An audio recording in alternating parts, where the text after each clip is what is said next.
cómo conecta con Machine Learning y demás, y sobre todo el dilema, que podríamos también hablar de que la inteligencia artificial genera muchos dilemas desde la ética y desde el propósito organizacional. De hecho, una de las preguntas que yo le haría al panel y que lo consideren es cómo hablaríamos de la inteligencia artificial alrededor del capitalismo consciente. Una reflexión que me hacía yo en estos días es cómo hoy más que nunca el capitalismo consciente debe abordar los temas de la inteligencia artificial, porque la inteligencia artificial genera un dilema interesante alrededor de la empleabilidad, del skilling y demás. Solo decirles que bienvenidos, Microsoft es tu casa, como decía Gabriel, se vale hablar de Bard, se vale hablar de Watson, porque al final hacen parte de la historia de la inteligencia artificial. Y creo que solo un preámbulo de qué es esto de OpenAI más Microsoft. Lo primero, OpenAI no es el software. Muchas personas afuera, cuando hablan de inteligencia artificial, no es que vamos a utilizar OpenAI, pero OpenAI como tal es una firma que viene investigando hace más de 40 años cómo reflejar el comportamiento humano y cómo habilitar capacidades tecnológicas para emular la forma como pensamos y actuamos. Y cuando une esfuerzos con Microsoft, pues salen muchas cosas y muchas capacidades tecnológicas como es ChatGPT, DALL-E, Codes, empieza a aparecer desde Microsoft recientemente, esta semana se anuncia Copilot. Y eso al final es una evolución que hoy está en boom, pero es una evolución y es lo que va a tomar 4 minutos para que generar una dinámica de auditorio. Es una evolución de más de 50 años de investigación. En los años 50 y 60 lo que hacíamos es cómo habilitar escenarios que piensen como humanos. De ahí nacen los famosos sistemas expertos. Los sistemas expertos que básicamente lo que hacen es cómo tú en tu campo te ayuda a resolver problemas, pero desde mi saber, si soy de las ciencias naturales, si soy biólogo marino, si soy economista y cómo respondo, pero con temas muy puntuales. Y esto evoluciona hasta un tema que llamamos los simbólicos en los años 70 y 80, y los simbólicos ya algoritmos estadísticos que me permiten resolver problemas un poco más avanzados. Y es donde empezamos a hablar del Deep Learning y Machine Learning, porque ya empezamos a utilizar estos modelos basados en algo que pasó en la humanidad, y es el incremento en la capacidad de cómputo. Al poder incrementar la capacidad de cómputo, pude mejorar la forma como hacía estos análisis. Y nos vamos más adelante con todo este tema, entonces lo que la inteligencia artificial viene de muchos años atrás y empieza a trabajar Machine Learning, Deep Learning, hasta hablar lo que ahorita conocemos como la inteligencia artificial generativa. ¿Y esto qué significa? Significa que estamos logrando emular la forma como activamos el cerebro y utilizamos unos modelos de redes neuronales. Y solo para hacer una referencia utilizamos lo que se llaman los transformers. Y es aquí donde es el mayor entendimiento. Entre los transformers, entre las capas neuronales, hay conexiones. Y esas conexiones son operaciones matemáticas. Y tienen una habilidad de self-attention. Yo puedo generar una atención aquí, pero sin perder nada de lo que me rodea. Voy a cerrar con un ejercicio súper sencillo. Y es lo siguiente. Voy a hacer 2 frases y alguien del auditorio la preguntará algo. En la nevada de este fin de año en el norte de América, los niños salieron a jugar y hacer el efecto mariposa. El frío era terrible, pero los niños se divirtieron armando copos de nieve y muñecos de nieve. Otro periodista decía, uy, yo también tuve frío esta mañana, pero los copos de nieve no me afectaron porque logré redactar mi redacción. Pregunta sencilla para el auditorio. ¿Qué palabras repetí? Aquí vamos a preguntarle a una persona. ¿Qué palabras repetí? Redactar. Redactar la repetí. Redactar redacción. ¿Qué más palabras repetí? Copo de nieve. ¿Qué otra? Ok. ¿Cuál es tu nombre? Marcelo. Una que me acuerde. Frío. ¿Correcto? Es muy interesante cuando tenemos estas redes neuronales y el self-attention. Tú te diste cuenta de 2 o 3 palabras. Resulta que estas tecnologías de transformer se dan cuenta de esa palabra, más las que la rodean, más las otras frases, y generamos contexto. Ese es el dimensionamiento de OpenAI, porque estamos generando una tecnología que es capaz de pensar, de crear contenido, pero que ese contenido tenga significado y tenga propósito. ¡Qué miedo! Con ese preámbulo, darle las gracias a nuestros panelistas. Segmenta, que siempre nos convoca, es un aliado que ya está trabajando dentro del ecosistema de partners globales. Y creo que eso nos habilita este panel maravilloso, porque lo mejor que hoy podemos hacer es poner esta conversación desde el punto de vista personal, profesional, corporativo y humano. Porque esta tecnología, en una última analogía, si tú tienes un carro autónomo, se accidenta, una persona fallece y la otra queda gravemente herida, van a un quirófano, y en ese quirófano es salvada con una premisa. La tecnología con la que el carro se estrella es la misma tecnología con la que esta persona es salvada en el quirófano. Y entonces la culpa es de quién. Con este dilema, te doy las gracias a todos nuestros panelistas para que abordemos este tema de una manera amplia e integral.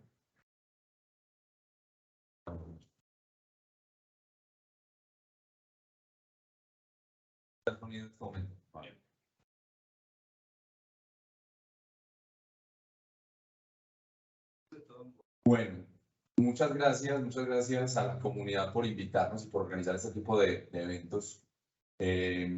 Uno, digamos, en la formación que tiene permanentemente, yo creo que aprende mucho más de este tipo de compartir conocimiento que de muchos de los eventos más académicos, porque esto le enseña a uno miradas no desde autores y no desde otro tipo de cosas, sino desde las experiencias de otros y desde lo que las vivencias reales de otras personas en diferentes perspectivas cuentan acerca de los problemas que ya han resuelto y que muy posiblemente nos van a tocar enfrentar. Entonces, también a ustedes muchas gracias por considerar que esto pueda ser de valor para ustedes, y obviamente a los panelistas muchas gracias por aceptar esta invitación.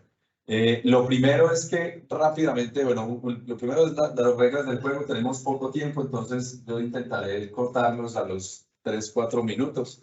Hay unos que hablan un poquito más que otros, no de quiénes son.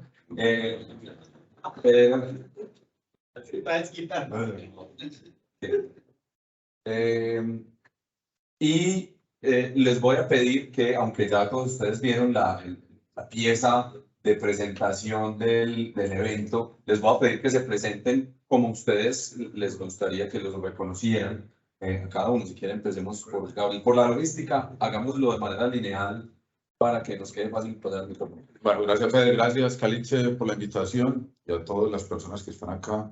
Mi nombre es Gabriel Alzate, llevo trabajando en temas de digital ya hace más de 20 años, transformación digital 12 años, speaker hace 12 años, he trabajado en varias compañías como innovación y transformación, y también he acompañado a algunas organizaciones en todo el tema de consultoría en transformación digital e innovación. Mi nombre es Daniel Pérez Valencia, yo soy docente de la Universidad CES, aquí en Medellín. Me dedico al campo de las humanidades, de formaciones en filosofía y humanidades. Digamos que la tecnología siendo un apasionado, realizar e implementar estrategias para que no solamente los estudiantes, las personas que tengo al lado, van a tener acceso a datos abiertos, a contenidos más amplios, sino sobre todo a aprender con significado, haciendo uso de estas posibilidades que nos brinda la tecnología. Entonces, esa es como mi presentación inicial. Gracias.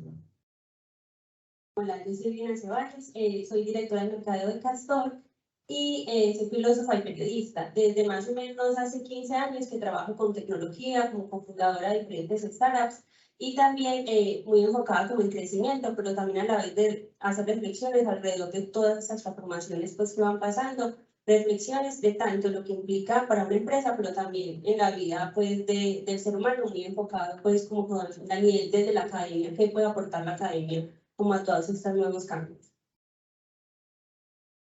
Mi nombre es Juan Andrés Ochoa, soy gerente y fundador de Castor y me dedico a molestar a Lina y a tener debates y conversaciones que hago lo posible porque sean constructivas para las de este mundo nuevo.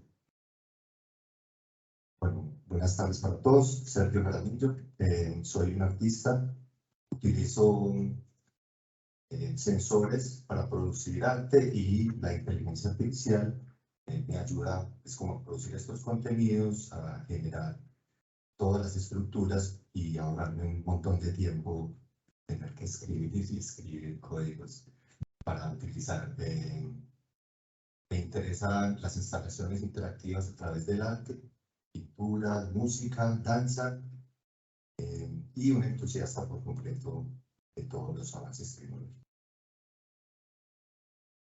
Muchas gracias.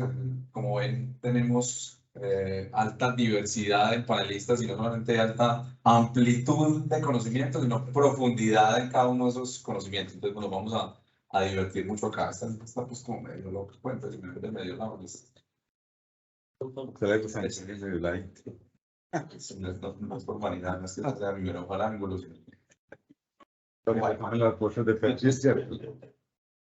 Bueno, entonces empecemos.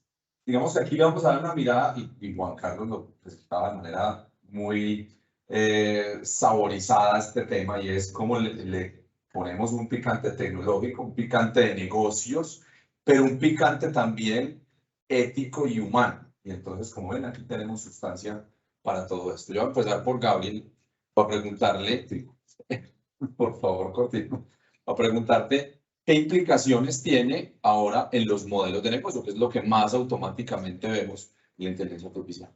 Sí, miren, yo le contaba, creo que fue acá hasta ahora. A mí me ha tocado, ya empecé en el año 98, íbamos a traer todos los temas en esa época, hablamos de temas de internet, hablamos de digital. Pero sí me ha tocado como ver todo lo que ha sucedido en estos años, o sea, todo lo bueno que ha traído la tecnología. Y es primera vez en mi vida que yo me asusto con la tecnología. O sea, realmente de las investigaciones que llevamos, la semana pasada me llegó uno de los papers de Google Bar, de lo que están haciendo Google, y uno de los ingenieros sacó un paper muy interesante. Y dicen lo que quieren hacer. Lo que quieren hacer es convertir eso en el cerebro de una organización. Entonces, solamente imagínense, sea GPT o sea cualquiera de estas tecnologías, va a ser el cerebro de la organización conectado a la data que yo tengo de los clientes, a la data financiera, a todo, absolutamente todo lo que tengo de la data mía, pero por el otro lado, al Open Data. Entonces yo le voy a poder decir, mire, ayúdenme a crear una campaña de marketing con estas características para este tipo de público, y él en 2 horas me va a poder entregar ya una campaña lista. O por ejemplo en temas tributarios, va a ser capaz de decirme cuáles son los temas tributarios a los que yo tengo que llegar. Pero no solamente eso, hay un negocio, no me acuerdo cómo se llama, una plataforma en Estados Unidos que ha sido muy famosa en los últimos 5 años y ayudan a conseguir los nombres de una empresa. Ejemplo, yo quiero montar un emprendimiento, pero no sé qué nombre ponerle. Acudo a ellos sacan un concurso y votan y al final me dicen, este es el mejor nombre para su empresa. Ya para que esa compañía, o sea, ya simplemente hoy le pregunto yo a GPT, a cualquiera de estas herramientas, deme un nombre o varios nombres posibles para esto. Entonces, yo digo, es asustador lo que estamos viviendo. Hoy sale un artículo, se reunió Tesla, se reunió varias compañías a decir, oiga, démosle a estos 6 meses, ¿por qué no paramos todos 6 meses de hacer nada con inteligencia artificial? Porque ellos mismos están asustados. Entonces, un tema que yo vengo trabajando hace muchos años y que voy a seguir defendiendo, que es el tema de transformación digital, porque soy un convencido de eso. Ahora sí que las compañías tienen que empezar a ver cómo van a transformar sus modelos de negocio. Porque si bien la tecnología al final es una herramienta, pues estas herramientas tecnológicas están ayudando a que esos negocios cambien y que esos modelos se transformen. Pero con lo que viene con inteligencia artificial, realmente vamos a tener que mirar mucho, no solamente de la empresa, sino nosotros como profesionales. Ahí cabe resaltar el tema de reskilling. Si no hacemos reskilling nosotros, si no nos preparamos en otro tipo de actividades, créanme que seguramente en unos años sí nos va a reemplazar este tipo de tecnologías. Gracias, Gabriel, está súper claro eso. Y tomo lo último que dices en el tema de la educación, que Dani nos diga cómo esto prevés o cómo lo está cambiando en este momento y cómo crees que lo va a cambiar a futuro todos los modelos educativos.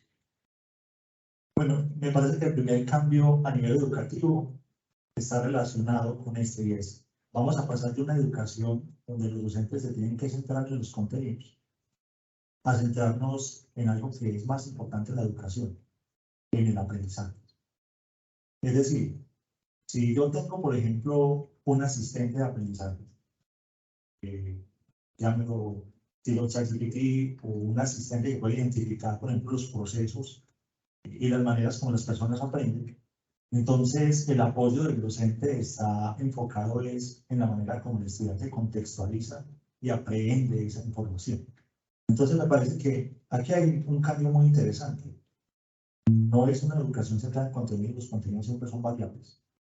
De hecho, es muy probable que todos los que estemos aquí estudiamos un montón de cosas en la universidad que hoy ya ni siquiera se utilizan. No son malas recordarlas, pero hoy técnicamente pueden ser obsoletas. Porque los contenidos son variables. Sin embargo, la manera como aprendemos es lo permanente. Entonces, si nosotros fortalecemos las capacidades de aprendizaje de las personas, significa que van a poder afrontar cualquier cambio del futuro, porque van a permanecer abiertas y precisas para aprender nuevas cosas. Luego que esté ahí es donde comienza, digamos así, la transformación educativa a lo que la inteligencia artificial nos va a llevar. Y es, venga, tenemos que volver a aprender. Y tenemos que tomar en serio también la tarea de enseñarle a alguien a aprender durante el rango de toda su vida. En un ambiente donde una profesión ya no es un seguro para la vida completa. Es decir, vos estudias una profesión, pero probablemente no llegues a vivir de ella el resto de tu vida. En los años 50 era posible. Estudias arquitectura y morías como arquitecto. Pero hoy estudias filosofía y terminas estudiando Python, como estoy haciendo desde hace poco. Porque, digamos que tienes que aprender, o al menos entrar como en nuevos ritmos de comprender también los procesos. Entonces, la primera cosa, cambios en las formas como aprendemos y disponernos a aprender durante el rango de toda la vida. Y por otro lado, vienen los usos de herramientas para modelar una educación más personalizada.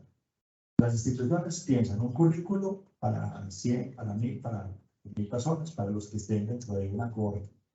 Pero, digamos, la inteligencia artificial nos va a permitir modelar currículos adaptados incluso a las necesidades cognitivas de cada persona. Y esto pues va a personalizar más la educación. Así como en una época existieron los medios de comunicación social, los más media, un solo periódico para todo un país, hoy ya no existe, hoy existe el personal media, cada cual gestiona su propia información de acuerdo a los significados y de acuerdo a lo que para él es importante. Yo me levanto en las mañanas, reviso diferentes diarios de acuerdo a lo que yo considero para mí importante. O sea, no me imponen una noticia. Yo quiero saber sobre algo, simplemente lo reviso, que me está saliendo en diferentes medios. Entonces, digamos que la educación pues, también va a pasar por el sedazo de una subjetividad más amplia. Y el reto para las instituciones es entender cómo se daría esa relación entre lo institucional y los intereses y los significados específicos de las personas. Vamos a seguir conmigo en esto. Alex, una. Es que ese tema es bastante interesante y comprendo su punto de vista, pero mi inquietud es la siguiente. En el 2020 salió un estudio muy preocupante en donde mencionaban que los nativos digitales es la primera vez en la historia de la humanidad donde los nativos digitales tienen un coeficiente intelectual menor que la de sus padres, ¿sí? Hay muchas teorías sobre eso, de por qué los jóvenes que nacieron en medio de la tecnología tienen un menor coeficiente intelectual. Una de las teorías es el uso de la tecnología, ¿sí? Cosas tan básicas como, por ejemplo, el escribir a mano. A nivel de nuestra corteza cerebral, la representación de la mano es grandísima, por todo lo que son los movimientos finos. Pero los jóvenes de ahora, todo es touch, ¿cierto? Ni siquiera conocen un libro, o muchos no conocen un libro en papel, ni siquiera saben cómo pasar una hoja. Y esto ha llevado a que disminuyan ciertas capacidades cognitivas en estos jóvenes. Ahora viene ChatGPT y es muy preocupante porque ya un estudiante se puede meter y que le hagan una tarea en minutos, ¿sí?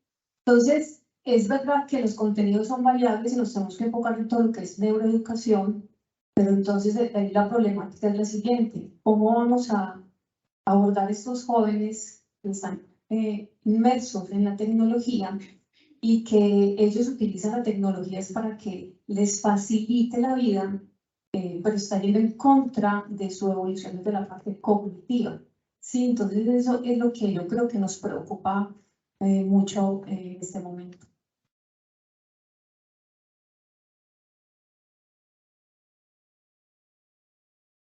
Yo te quiero poner una metáfora. La metáfora es la de la alimentación. Entonces, con la alimentación después de la Segunda Guerra Mundial se masificó la comida rápida. Entonces, la carga cognitiva de preparar la comida saludable te requiere trabajo, sudor, estudiar, picar lechuga y esas cosas que pasan. Mientras que comprar una comida rápida es muy fácil, pero te engorda y te hace un montón de cosas que ya están probadas que reducen la salud de alguien que consume comida rápida y comer el alimento natural. Los temas cognitivos, lúdicos y táctiles y musicales es comida para el cerebro y para la parte cognitiva y para el alma, ¿cierto? Y ya en cada sociedad, en cada grupo etario, en cada persona, ver con qué alimenta su cerebro. Yo sí creo, y sí me preocupa como a ti, que la gente se alimente mal física e intelectualmente. Y para mí va a suceder lo mismo, se van a alimentar mal cognitivamente y no entraron en no utilizar su cerebro, y habrá otro montón de gente que quiere experimentar con instrumentos musicales, filosofía, estudios, lectura, conversaciones como nosotros. Pero sí creo que se va a acrecentar.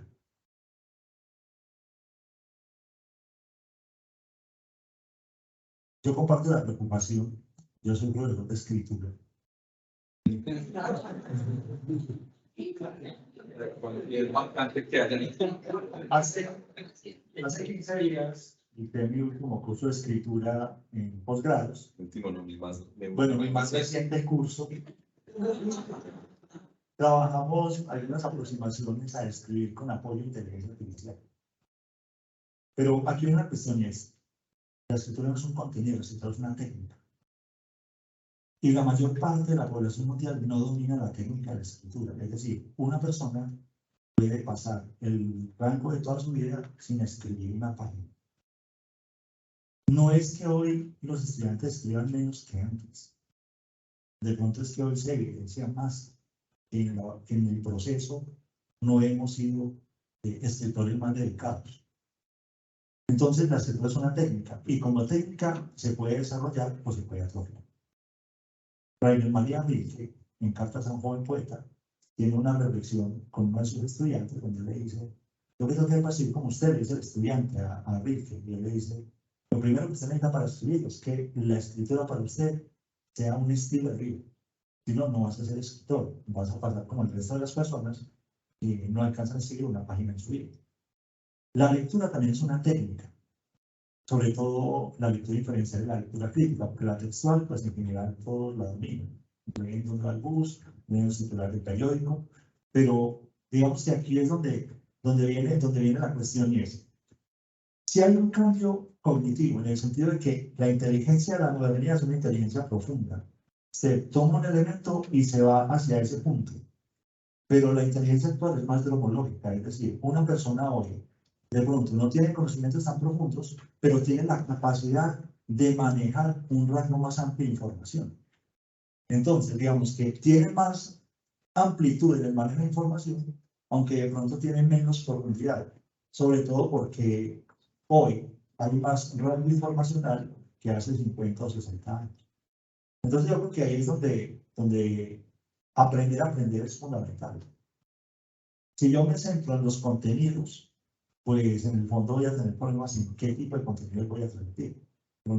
Si nos centramos en el significado del aprendizaje, pues de pronto podemos paliar un poquito esa situación, que es un hecho. O sea, yo lo veo todos los días. Yo no le digo a los estudiantes: dentro de 8 días tenemos quiz. Profe, hay que traer un lapicero. Porque ya antes eso era normal, la gente llevaba con un lapicero, hoy no. Porque ya hay un cambio. Vamos a abrir el libro, pero más que un libro. Porque digamos que el libro digital y la información digital, pues es lo que está disponible. Entonces, digamos que hay que mantener ambas cosas. Yo creo que nos tocó una coyuntura y pues es bueno ayudarles a dar ese paso de la mejor manera. No hay una respuesta, creo que es una tarea pendiente. Gracias, doña Lina. Muchas gracias. Bueno, a mí me gusta como el optimismo con el que lo ve Daniel, ¿cierto? Porque realmente, digamos, desde la filosofía uno podría abordarlo desde ahí, pero uno también, y desde Castor lo hacemos mucho desde el sin filtro, o sea, directamente como cuestionarnos sobre todos estos temas, incluso sin pintarlos o sin decorarlos. Y en ese sentido lo que yo veo es que, con lo que decía Gabriel, que están proponiendo como el tener 6 meses el avance de la inteligencia artificial, Lo cierto, y respondiendo a tu pregunta, es que no estamos preparados y la inteligencia, esos segmentos no nos van a servir, digamos, para hacer lo que ya no hemos hecho durante tantos años. Y la sociedad occidental, desde los griegos, ¿cierto? En vez de tener como una evolución a la par con la tecnología, ha sido una especie como de decadencia. Pero eso hace parte como también como del proceso que se está viviendo. Porque aquí lo importante no es solamente pensar en los jóvenes, porque es cierto que, y eso también es de manera muy reduccionista, decir, digamos que los jóvenes hoy en día son menos inteligentes, porque unos estudios lo dicen, porque también habría que coger con pinzas quiénes están haciendo esos estudios, por qué están haciendo esos estudios. Pero el punto acá es que más allá de si los jóvenes son más o menos inteligentes que las anteriores generaciones, es preguntarse de cada uno. Y ahí, por ejemplo, en Castor hace unos meses dijimos, esta es una carrera, ¿cómo asumimos esta carrera? Esta es la carrera de inteligencia artificial. Nos metemos en ellas, empezamos a explorar para poder acompañar a las empresas que son aliadas de nosotros, pero también como individuos, como profesionales, cómo podemos hacer uso de esto. Yo, por ejemplo, que también me dedico a la escritura, pero desde que salió ChatGPT y ahora con ChatGPT 4, yo podría decir que no soy capaz de ya de trabajar en mercadeo sin esto, porque es como tener un auxiliar que me está completando y me está ayudando a mejorar lo que ya hacía en el primario, porque lee mis textos, me dice mejoras, etcétera.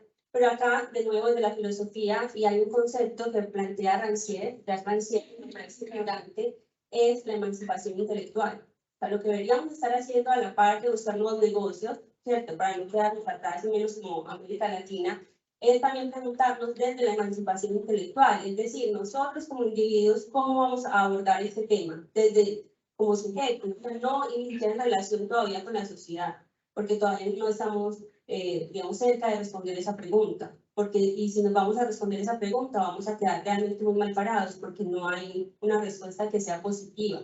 Pero como sujetos sí podemos. ¿Qué es lo que nos dice Rancière, por ejemplo?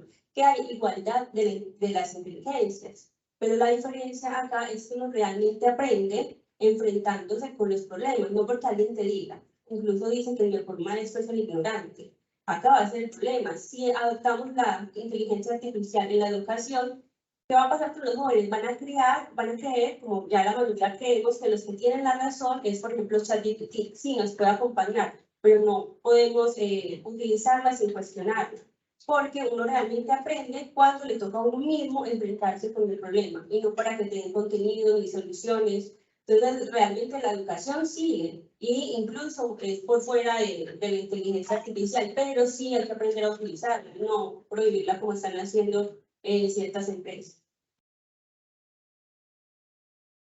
Bienvenido, don Julio. Julio es jefe de comercio digital del Grupo Éxito. ¿Cómo están? Otro de los talentos de este panel. Lo vamos a castigar por llegar tan tarde. Me voy a saltar para hacer. Y le quiero preguntar sobre las implicaciones desde el punto de vista de otro pilar de la sostenibilidad humana, que es lo ambiental. ¿Qué implicaciones tienen? ¿Qué ventajas, qué desventajas, cómo lo ves hacia cómo las personas pueden reducir su huella de carbono, cómo las compañías pueden hacerlo, etcétera? Eso es una preocupación bastante alta desde el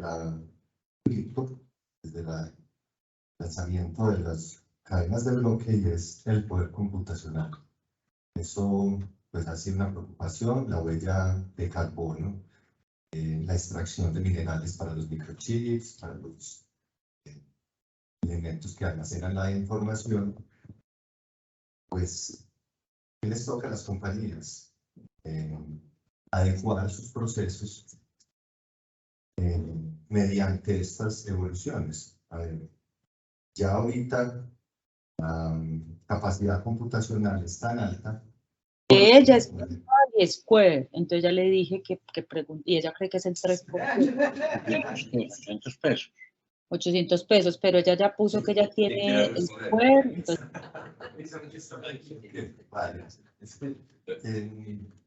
Desde el usuario, digamos, no hay mucho que pueda hacer para reducir esa huella de carbono, porque igual los usuarios tienen que comprar equipos y tienen que seguir usando la red. ¿De qué depende? en mi opinión, depende de los avances del software, que sean más eficientes y consuman menos energía, y depende de los desarrollos del hardware también, ¿cierto? Que son más pequeños los microchips con mejores capacidades de procesamiento y podría pensarse en una reducción de la huella. Pero no hay mucho que el usuario pueda hacer, a mi modo de ver, porque tener un dispositivo implica minería a cielo abierto, pues, desplazamiento de los sistemas naturales para poder extraer esos minerales. Y según lo que nos preguntaba ahorita Juan Carlos, de cómo nos enlazamos con el capitalismo. Nuevamente, esos elementos, pero pues cuestan un dinero, cuestan un trabajo y prestan todas estas funcionalidades para el desarrollo social. Es importante entonces, digamos, estar como muy conectados con respecto a cómo vamos a hacer el uso de estas nuevas herramientas y cómo vamos a hacer el uso del consumo energético, ¿cierto? Porque personas pueden pasar horas en ChatGPT solamente preguntándole cosas y puede estar bien una conversación natural de una persona con el asistente virtual, puede ser una conversación natural como entre dos personas, no sé, estoy aburrido, pueden hacer esto, lo otro, y podría generarse la conversación no técnica, ni corporativa o ni educativa, sino simplemente una conversación natural de lenguaje. Y eso pues consume energía, consume capacidad de computación.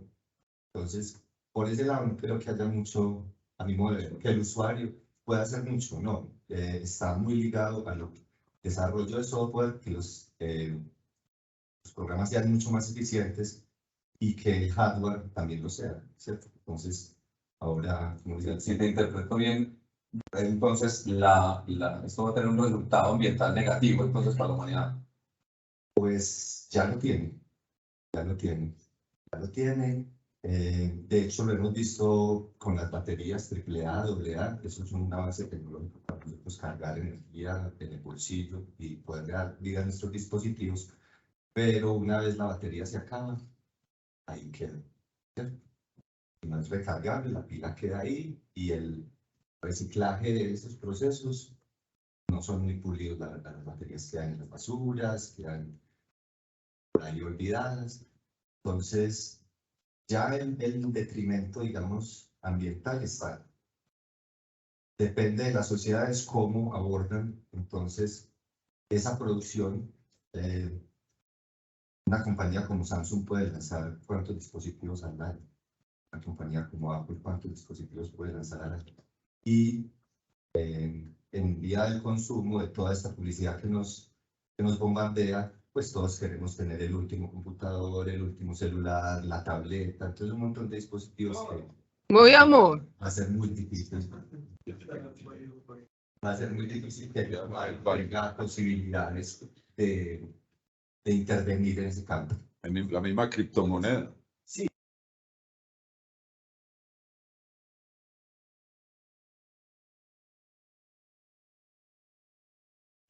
Perdimos audio, muchachos. No, alguien no. Ahora sí, ahora regresó, está bien. Adelante. Ahí perdimos audio. No se escucha, no se escucha. Un montón de tarjetas de video para poder hacer ese proceso. Por ejemplo, Bitcoin es una red muy segura, pero es una red que consume mucho poder computacional, porque no ha cambiado su sistema de funcionamiento a los actuales. No es pues prueba de trabajo, sino prueba de estado. Y ese cambio ha generado que los mineros ya no, pues ya queden como obsoletos, ¿cierto? Ya no gente con hangares llenos de tarjetas de video dedicadas al procesamiento de todos esos datos, porque, claro, al hacer seguridad, al hacer más segura la red, la cadena de bloques, pues toca preguntarle a la red por la transacción y toca preguntarles a todos. y tener una información para poder consensuar y decir esta transacción es verídica. Y eso pasa por el procesamiento de un montón de información, que es decodificar todas las cadenas que vienen enlazadas en la línea de las transacciones. Entonces, en la cadena hay 2 millones de usuarios, habrá que preguntarle por lo menos a 1.700.000 si esta transacción es verdad. Entonces, realmente el usuario no tiene mucho poder en sus manos para impactar la huella de carbono, porque es él el que va a estar consumiendo los dispositivos. Los dispositivos ya tienen una huella de carbono de minería. Y el consumo energético, pues todo el tiempo estamos cargando celulares, tablets, portátiles. Entonces, dependerá del software y del hardware que las compañías desarrollen para hacer los sistemas más eficientes. De pronto que un teléfono dure más, pero a la compañía no le interesa que uno tenga un iPhone por 10 años, le interesa que lo tenga por 6 meses. Y a los 6 meses lo cambie.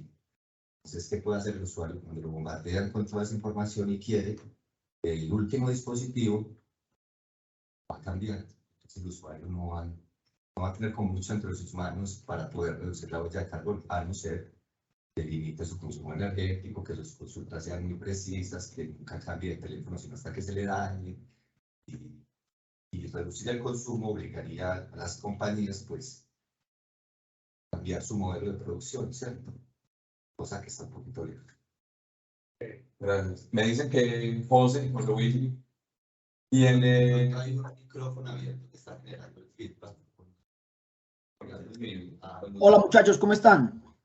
Adelante, José. Bueno, yo tengo 2 preguntas o 2 inquietudes que las voy a poner en clave de preguntas. Básicamente, esta tecnología no deja de ser una extensión del modo de pensar del ser humano. Y como seres humanos entendemos el mundo y de hecho lo transformamos a partir de los paradigmas e interpretaciones éticas que tenemos. Entonces, en este sentido, ¿cómo hacer que esta tecnología, esta inteligencia artificial no la contaminemos con esos sesgos? Porque efectivamente, pues eso es una gran preocupación que tengo. Terminamos contaminando nosotros con nuestros sesgos y nuestros paradigmas a una inteligencia artificial. Y el otro punto tiene que ver con que estas tecnologías son potentes, pero pueden acrecentar las brechas sociales enormemente, ya que este tema está muy dirigido a gente que tiene pues, acceso a ellas y en este momento sabemos que gran parte de la población no, y lo que puede estar generando este movimiento, esta revolución, también es que caigamos unas trampas de desarrollo y cree mayor desigualdad social. Entonces, ¿cómo evitar, o más bien cómo facilitamos o cómo evitamos que esto suceda para que entonces no caigamos presos de nuestra propia evolución? ¿Quién se atreve a responder?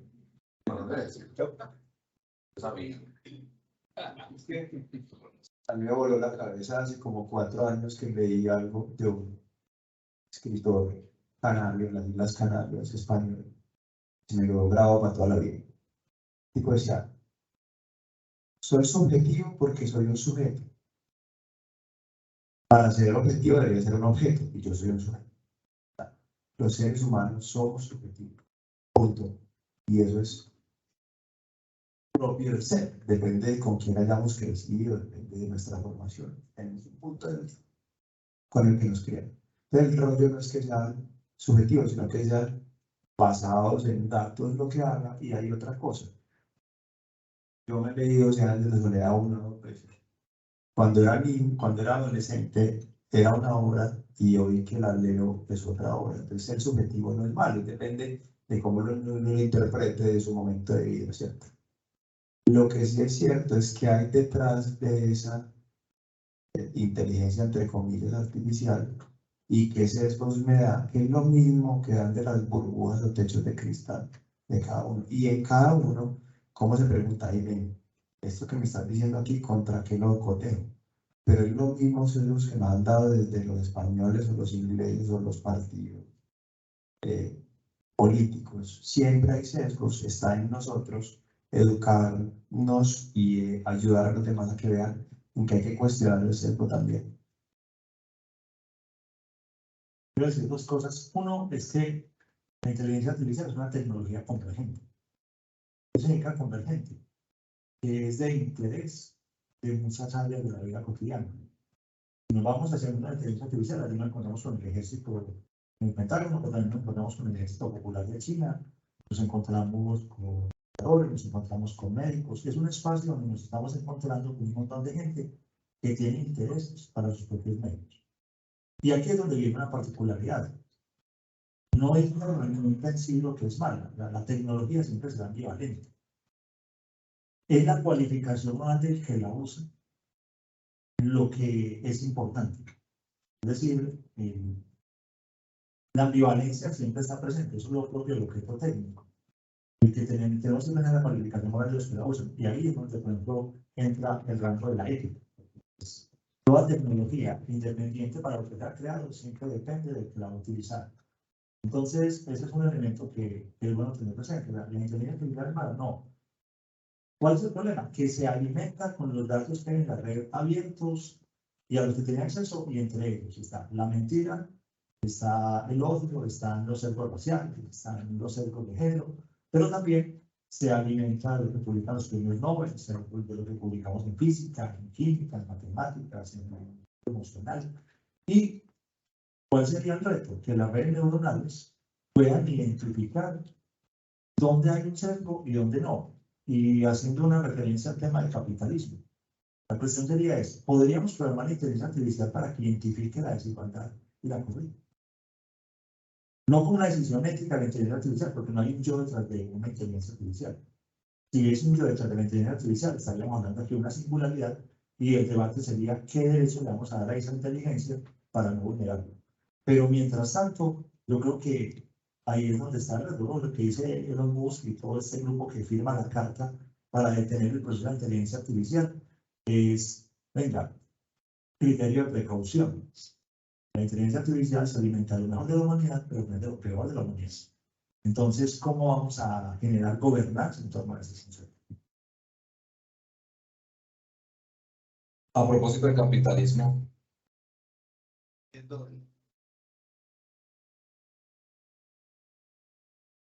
hablar de modelos de negocio vale luego a uno. ¿Cómo ves vos el tema de la inteligencia artificial en el retail y en general, y todas las implicaciones que tiene en los negocios, como por ejemplo los empleados, que casi todos trabajamos en organizaciones? Mañana, ¿qué podemos llegar a hacer nosotros en nuestras áreas, etcétera, para enfrentar estos procesos? De acuerdo, muchas gracias. Yo creo que pues, es una opinión, ¿verdad? Es una opinión, no es la única. Nosotros, a ver, a nivel de organización, estamos viendo una oportunidad gigante, eso sí es cierto, a nivel de organización. Para el retail, para negocios como el e-commerce, para negocios, digamos, incluso de tiendas que empiezan a trascender en la omnicanalidad, herramientas como ChatGPT empiezan a usarse. De hecho, pues no es que sea nuevo, esto ya se viene usando desde hace algunos años en todo lo que es servicio al cliente. O sea, servicio al cliente, si ustedes me preguntan, es la primera área que empieza a utilizarla en mayor proporción. ¿Por qué? Porque antes había que contratar en una gran promoción, en un evento, en temporadas como la navideña, 200, 300, ampliar las capacidades de los call centers para que muchas personas especializadas en el proceso, se denominan creadores de experiencia, pudiesen hacerlo de la mejor forma. Sin embargo, viene la parte humana y a veces esa persona, no sé, se enojaba, se molestaba, quizás no estaba preparada para atender a una persona que estaba enojada detrás del teléfono o detrás del chat.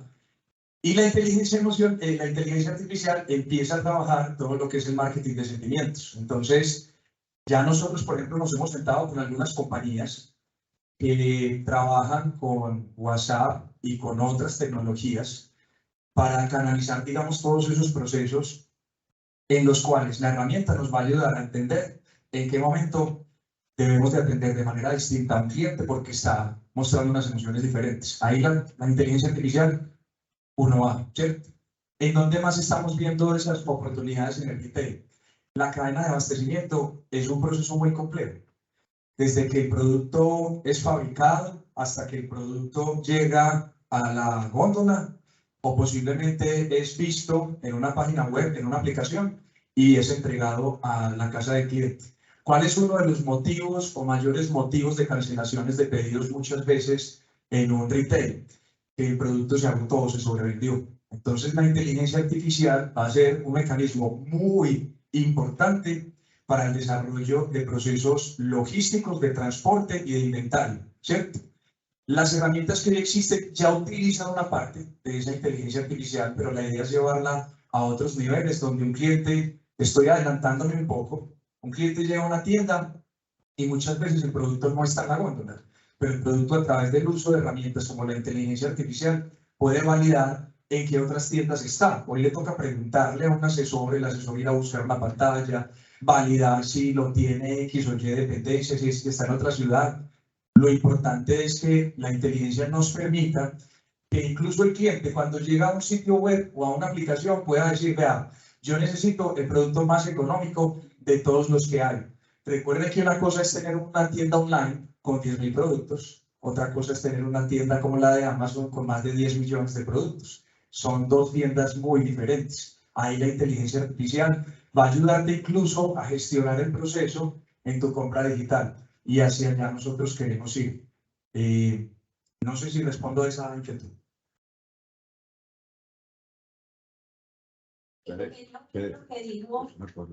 Quería unir lo que dijo, creo que fue Daniel, o la pregunta que se hizo ahorita de los sesgos con lo que está diciendo Julio.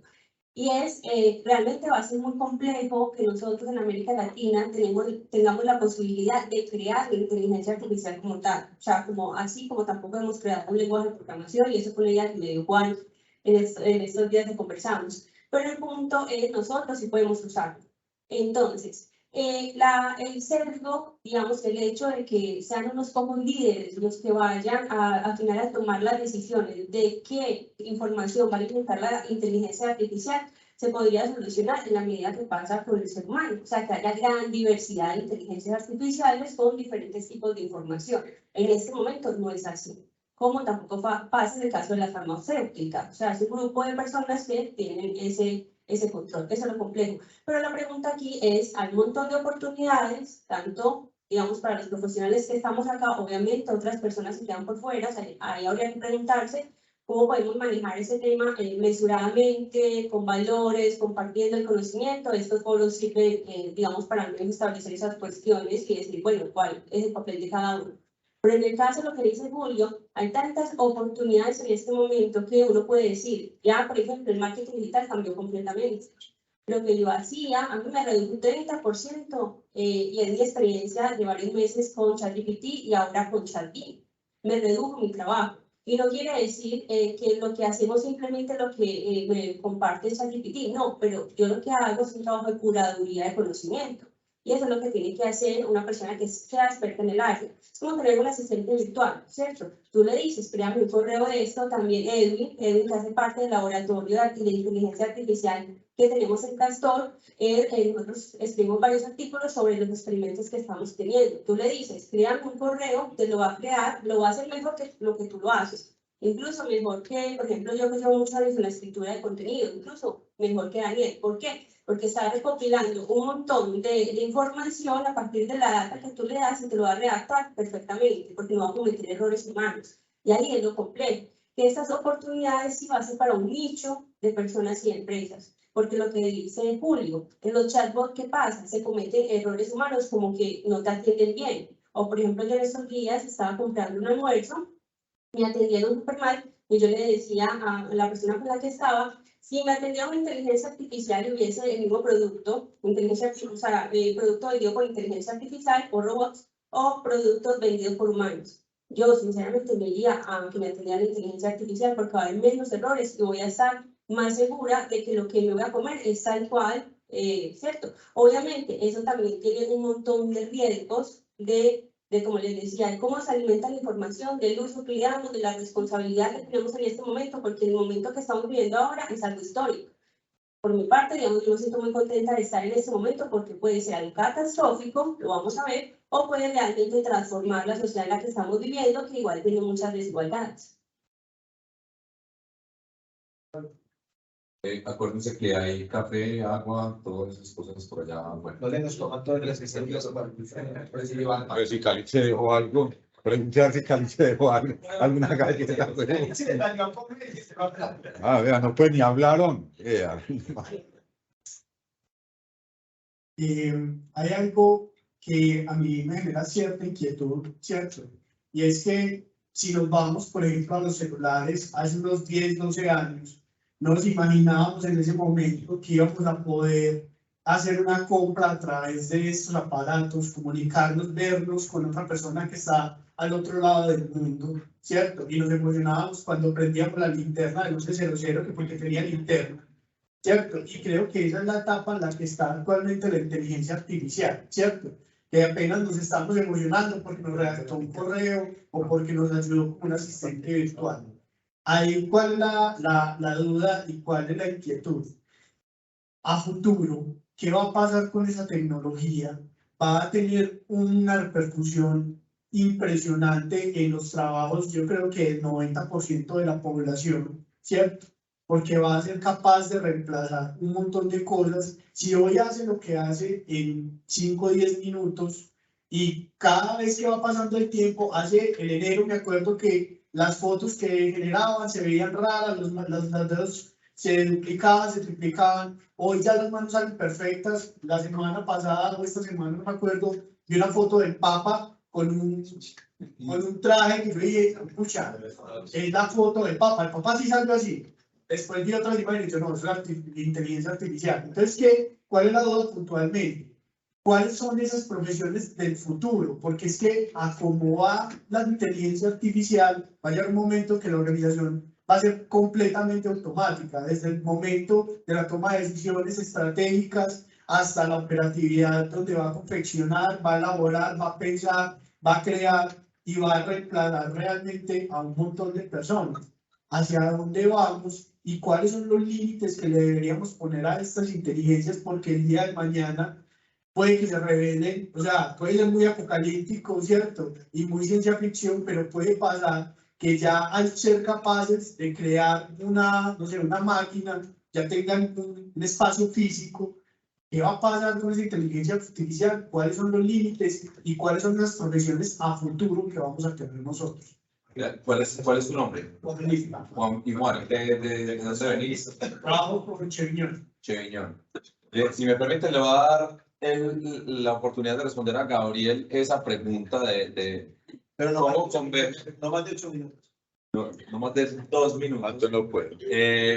¿Cómo convergen, para utilizar las palabras de Dani, las otras tecnologías, metaverso, diseño, Yo le voy a hablar de eso, Fede. Precisamente con la inteligencia artificial y cómo entonces ese reskilling y esas habilidades del futuro? Pero denme más de 8 minutos y ahora que lo voy a contestar. 2, mátenlo en 2. Ajá. Mátenlo en 2. Julio, una cosa que hablaste muy importante, lo que voy a mencionar no fue con el éxito, fue con otra empresa, la que era Retail.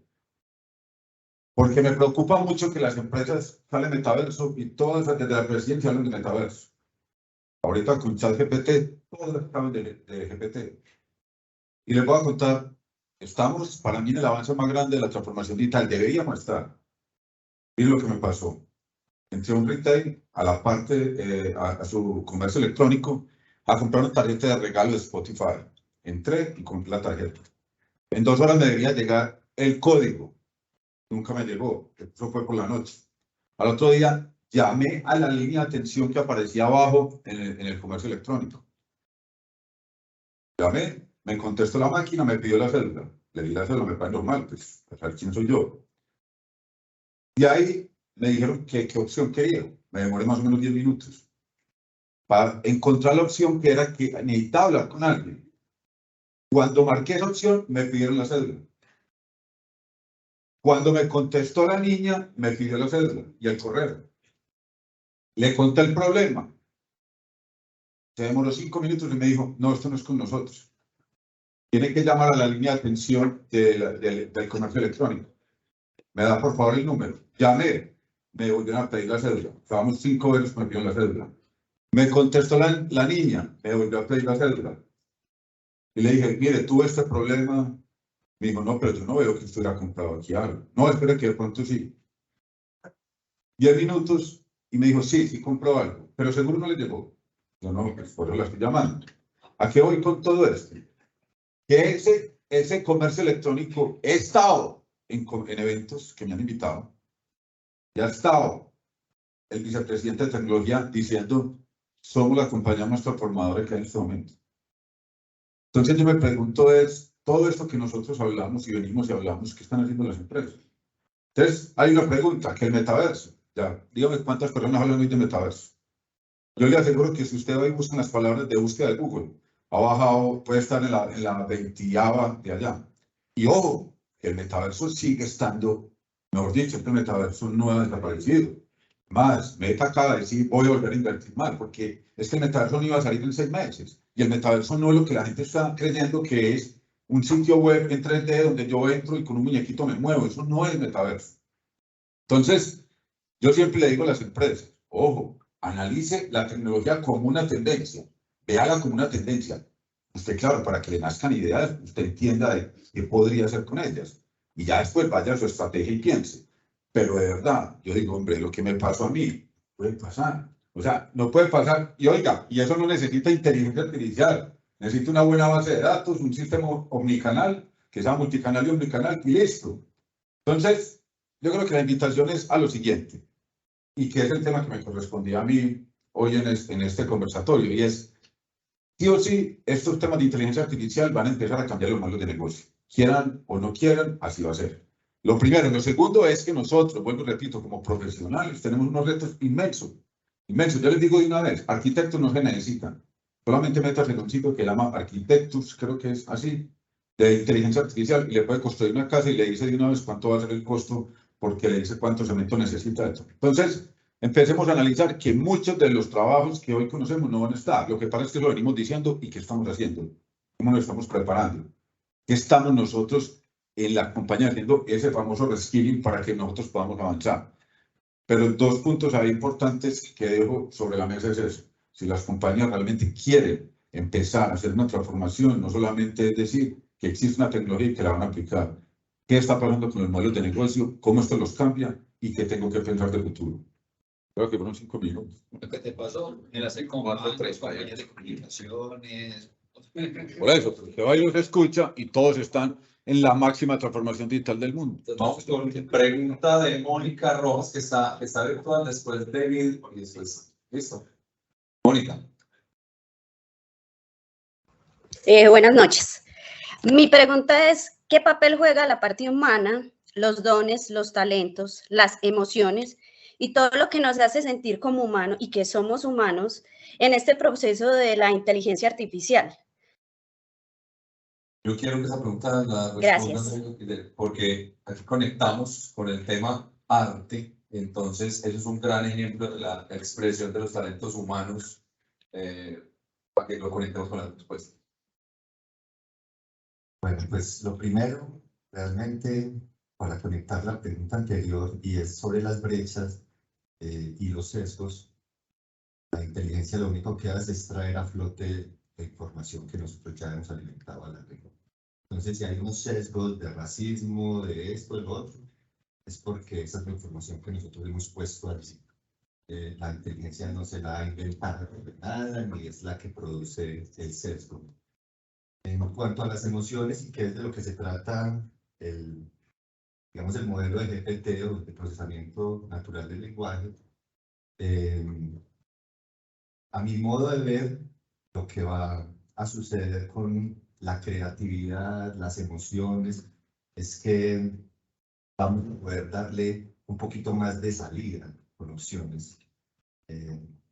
Pienso que, por ejemplo, un diseñador gráfico, un pintor, un dibujante podrá encontrar una muy buena herramienta en estas tecnologías para llevar a cabo todas las emociones que quieren, ¿cierto? Todas esas sensaciones. Entonces hay tecnologías para la música.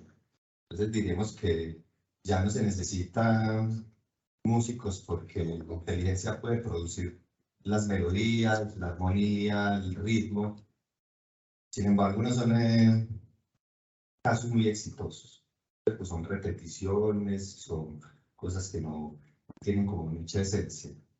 A diferencia todavía de la imagen, que ya ha tomado mucha fuerza, como decía el compañero, ya los dedos no se repiten, ya las imágenes están que son perfectas, ¿cierto? Y le genera a uno la sensación de ¿será que no es parte? Le pone en cuestión a uno la realidad de los productos. Pienso que va a potencializar todo eso que uno siente. No lo veo, la inteligencia artificial yo no la veo tanto como un problema para la sociedad, sino como una herramienta. Y el problema la tiene la sociedad. El problema de educación y de brecha de conocimiento no es de ahora, es de toda la vida. Entonces mi mamá tampoco sabe utilizar un computador, como lo sabríamos nosotros. Entonces se trata más bien, a mi modo de ver, que nos preparemos y nos eduquemos muy bien. La parte del reskilling del que hablan, y es de aprender todas estas nuevas habilidades, es la tarea de nosotros, la tarea de educarnos muy bien, de generar estrategias de conocimiento para apropiarnos de la herramienta y poder vaciar en ellas todas nuestras sensaciones, todas nuestras emociones, nuestros pensamientos, porque puede que uno como artista se sienta bloqueado en algún momento y la herramienta le quite esa traba y le dé panorama más amplio para abordar eso que uno está desarrollando. Entonces, en cuanto a las emociones, de eso se trata el procesamiento natural del lenguaje, de reconocer las emociones. Si el cliente está molesto porque no le llegó la tarjeta de Spotify y se da cuenta porque de la manera en cómo redactó la petición es un tono no conciliador, sino más bien agresivo.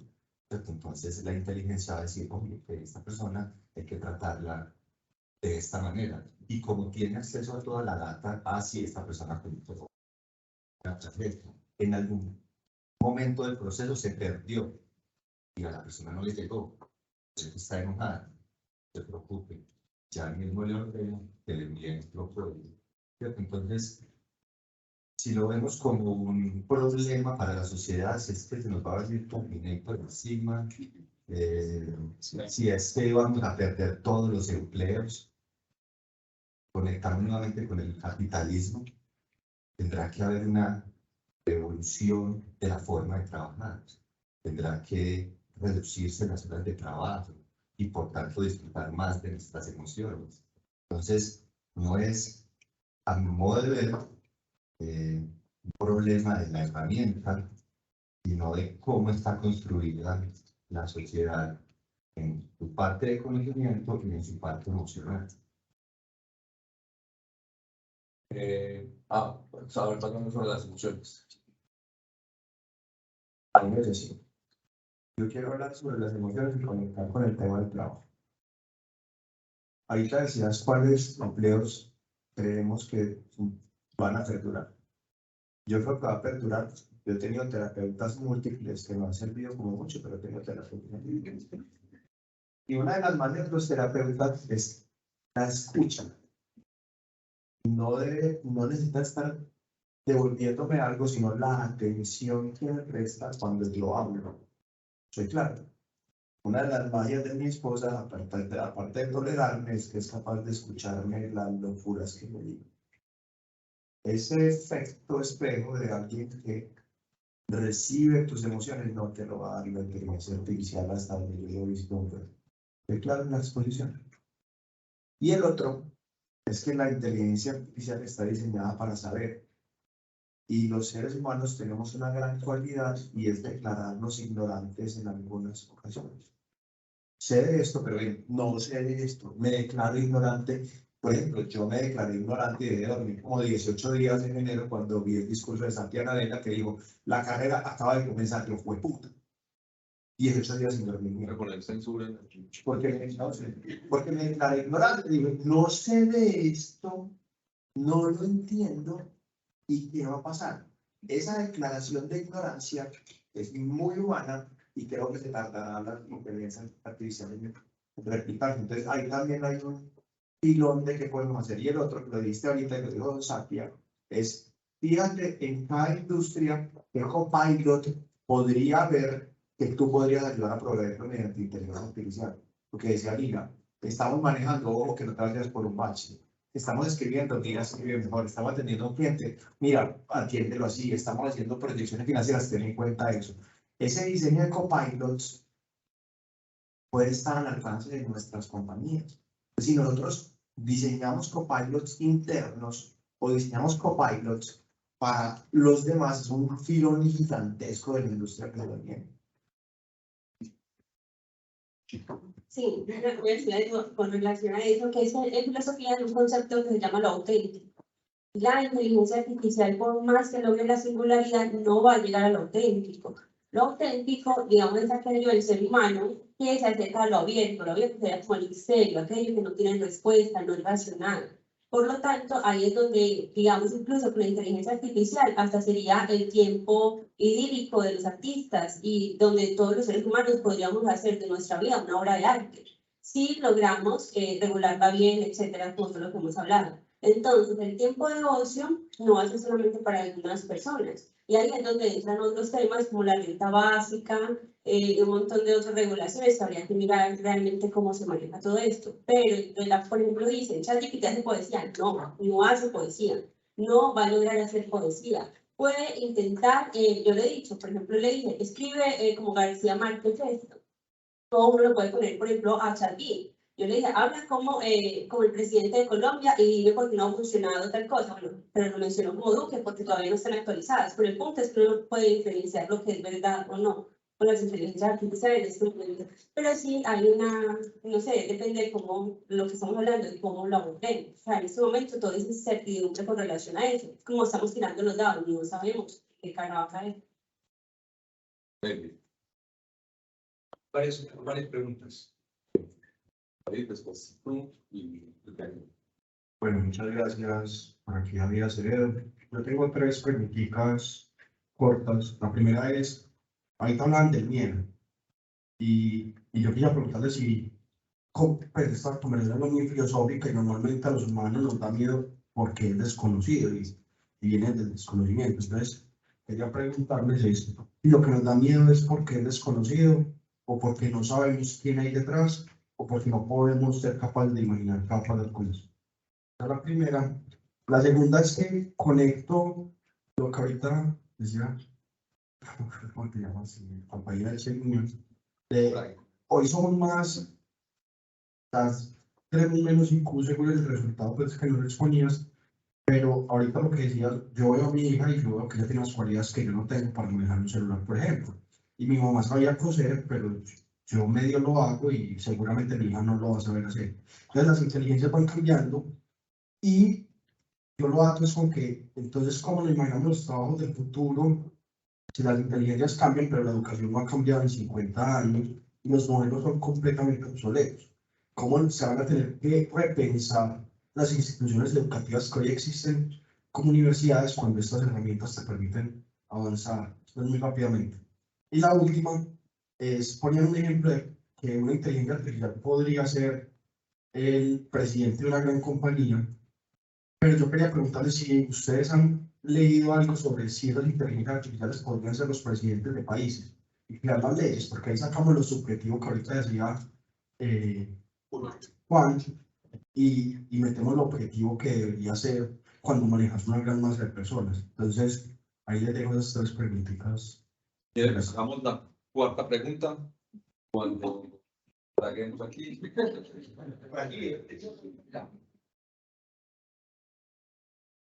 Listo, gracias. Váyanse matriculando cada uno de ustedes con las preguntas. Yo más que preguntas quiero pues como agregar más cositas al debate, de preguntas que yo por ahí estoy viendo.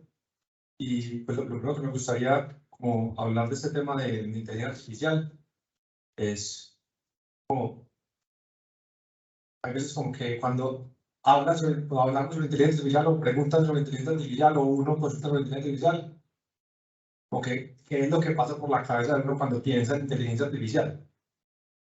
Entonces yo decía como, bueno, ¿cuál puede ser como mi definición? Y la primera que se me ocurrió fue como, bueno, inteligencia que no es natural, ¿cierto?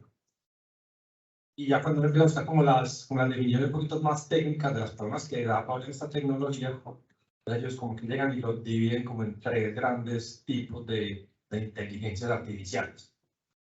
Les dicen, la primera es como una inteligencia artificial débil, ¿cierto? Que es lo que estamos viendo hoy con ChatGPT, como tú lo estabas diciendo. ChatGPT no produce información, sino que reproduce información. Esa es digamos que la base. Entonces, cuando salió, digamos que público ChatGPT, entonces empezó mucho el debate, uy, que esto va a recuperar un montón de empresas, de empleos, lo que quieran. Y cuando uno ponía a ver realmente la definición de qué es lo que es ChatGPT, yo digo, no, pues no me parece ni miedoso, ni escandaloso, ni nada así por el estilo. O sea, está poniendo una base de datos, le está reproduciendo información, pero ya se hacía de otra forma, pues ya se hacía. No se hacía a la escala que se está haciendo ahora. Entonces, como que tratar como de, venga, vamos con calma, con el tema de lo que es inteligencia artificial. Porque si nos vamos con la línea de que es inteligencia que no es natural, pues todo lo que hacemos con estos aparatos pues es inteligencia artificial, ¿cierto? Inteligencia que no salió de la naturaleza, sino que nosotros definimos que cuando pase a una situación, haga esto otro, a una máquina. Eso es inteligencia artificial, ¿cierto? Entonces, hace tareas muy específicas. Si uno le pregunta a ChatGPT o le dice, vea, jugar parque se juega así, tiene los dados, haga esto, bueno, hace esto, pues no va a entender, no va a saber qué hacer. Que su única tarea muy específica es pasar un texto a otro texto, punto.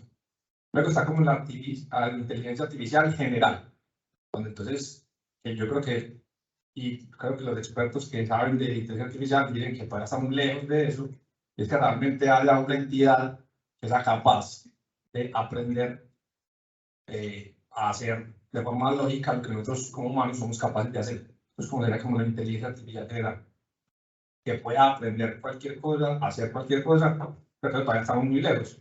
Pero también lo hablan ahorita, listo, escribimos, ¿cierto? Ustedes son escritores, entonces, ay, van a quedar sin trabajo, van a perder su trabajo. Yo no creo. El que sepa programar, pone en ChatGPT de cómo programar una página web que haga esto, empezar con código. Ha puesto plata el que quiera que sepa programar, copie el código y lo pegue y le funciona. Si le funciona, mejor dicho, se lleva el premio. Probablemente por un montón de razones, pero si me da una base, un montón de cosas, yo ya puedo decir, pues yo con esto ya trabajo y tengo el 80% de mi trabajo hecho. Pero me toca tener el conocimiento para llenar ese 20%. Pero pues mucho del código que probablemente usa ChatGPT, pues lo que le entrega a uno, está muy desactualizado. Pero, o no desactualizado, probablemente no sirva al detalle de lo que yo necesito. Y luego está como la inteligencia artificial, que ellos llaman fuerte. Es decir, cuando una inteligencia artificial ya es consciente y puede como desaprender cosas, que es como una virtud que nosotros tenemos, y también de aprender cosas nuevas. Entonces creo que ya cuando llegue a ese punto que creo que ya se habla ya pues cosas como muy de ciencia ficción, se puede entrar a hablar de cosas como que, bueno, va a haber una inteligencia que controla una empresa, una compañía, o que va a quitar puestos de trabajo. A mí me gusta este momento que estamos viviendo porque yo, como que, si no mira la historia como de las revoluciones, como que, pues, en mi caso, pues, no me tocó ninguna, ¿cierto? Pues, por allá la primera revolución industrial, la segunda, la tercera, Bill Gates sacó esta alemana con sus notas, como que solamente ha vivido 2 grandes explosiones de tecnología en su vida. La primera fue cuando vio una interfaz gráfica. Él decía que esto iba a ser revolucionario y contrató al man que desarrolló la interfaz gráfica, y digamos que Microsoft se basa, su negocio se basa unos años en eso, en Windows. Y la segunda fue cuando vio al equipo de OpenAI desarrollando lo que hoy conocemos con ChatGPT y pasando un examen de biología. Le parecía mucho más complejo pues, que responder un examen probablemente de matemáticas, que sea mucho más sencillo. Entonces, eso como para que podamos ver como diferenciaciones y de pronto bajar un poquito como ese temor a la gente se va a quedar sin trabajo, lo que sea, lo que se de los escritores o de los arquitectos. Sí, yo puedo meterme en una página y me saco los planos, los 2D, los 3D, la lista de compras, pero ¿qué hago con eso? Yo le entrego a alguien una lista de compras de unas casas, ¿usted sabe de una casa? Yo creo que no, ¿cierto? Entonces, todavía, decir como que, uy, los arquitectos mañana se van a quedar sin empleo, yo no creo. Un detalle que a mí siempre me da, digamos que me genera curiosidad, como cuando quedo yo aquí hablando solo todo el tiempo, es ¿Usted sabe esto? Gracias. Por favor. Es, por ejemplo, hablando de estas tecnologías que ahorita decían que de pronto crear como un lenguaje nuevo de desarrollo, lo que sea, pero qué empresas están creando de pronto en Colombia digamos, un tema de inteligencia artificial? Porque hoy lo usamos gratis, los que somos los de a pie, los corporativos de pronto comprar una licencia, lo que sea, pues mañana dicen, no, nadie más de Estados Unidos por fuera pues, lo usa. Nadie más lo puede usar. ¿Qué pasa con los hijos tuyos que lo usan, con las personas que lo usan, con los artistas que lo usan? ¿Qué habla con la gente? Por ejemplo, lo que pasa hoy con el GPS. El GPS de hoy es un montón de satélites, pero son del gobierno de Estados Unidos. Si mañana Estados Unidos dice no más GPS, ¿cómo se van a impactar las cadenas de suministro, de logística, de un montón de compañías? Agregar al debate. Ya. La otra vez ya nos olvidamos. Más. Pero voy a unir algo a lo que tú dijiste y con mi pregunta para él, pero va. Dame un segundo, yo quiero dar contexto. David, experto en energía y en movilidad. Alejo, experto en robótica. Me parece, o sea, importante que conozcamos background de las de la información. Soy médica, pero tengo una maestría y doctorado en neurociencias, entonces nada que ver. Es otro punto de vista. Desde la parte de lo que se neuronales, todo que. Yo creo que aquí tenemos que hacernos una pregunta bastante importante que ustedes ya lo han tocado y tiene que ver con la parte de la ética y del ser humano como ser subjetivo, ¿cierto? Cuando tú mencionas lo de tu hija, obvio, hay diferentes tipos de inteligencias. En neurociencias se han descrito demasiadas y en neuroeducación se está trabajando mucho. Tu hija maneja muy bien un teléfono celular. ¿Cuántos años tiene? 3 años. Mi pregunta es la siguiente, y después la voy a unir con la parte de la empresa. ¿A ti te han dicho cuáles son los efectos adversos de que tu hija esté utilizando pantallas, celulares desde tan chiquitas? Una restricción. Y ahí, un asistente toda su vida que le solucione la mitad de tareas en las cuales uno pierde mucho tiempo y aprovecha su tiempo. Bueno, te lo digo porque mi límite no son 2 años. Inclusive las asociaciones de pediatría están teniendo los límites más altos. Puede llegar hasta los 10 o 12 años por los efectos adversos que tiene la exposición temprana de los niños. Voy a unirlo con la empresa, con lo que tú decías. La empresa en este momento está utilizando herramientas en donde puede saber la emoción de los clientes. Cierto, en neurociencias hay 2 temas que han sido muy estudiados y siempre ha sido un enigma. Yo creo que se van a demorar mucho tiempo de seguirlo estudiando y es la neurociencia de las emociones y hablar de si existe o no el libre albedrío, ¿sí? Cuando tú mencionas que están utilizando estas tecnologías para identificar las emociones de sus clientes, vamos a ser sinceros, desde el capitalismo es para vender más, eso es cierto. ¿Qué pasa igual con los padres que no se les da la suficiente información para que sean más que precavidos con el cuidado de sus hijos? ¿Qué están haciendo las empresas? ¿Cuál es la responsabilidad social que tienen las empresas para no pasar ese límite en donde de cierta manera, voy a utilizar una palabra que no la adecuada, pero es llegar a un punto en donde vas a manipular, ¿sí? Las emociones y las decisiones de las personas? ¿Qué están haciendo las empresas para eso?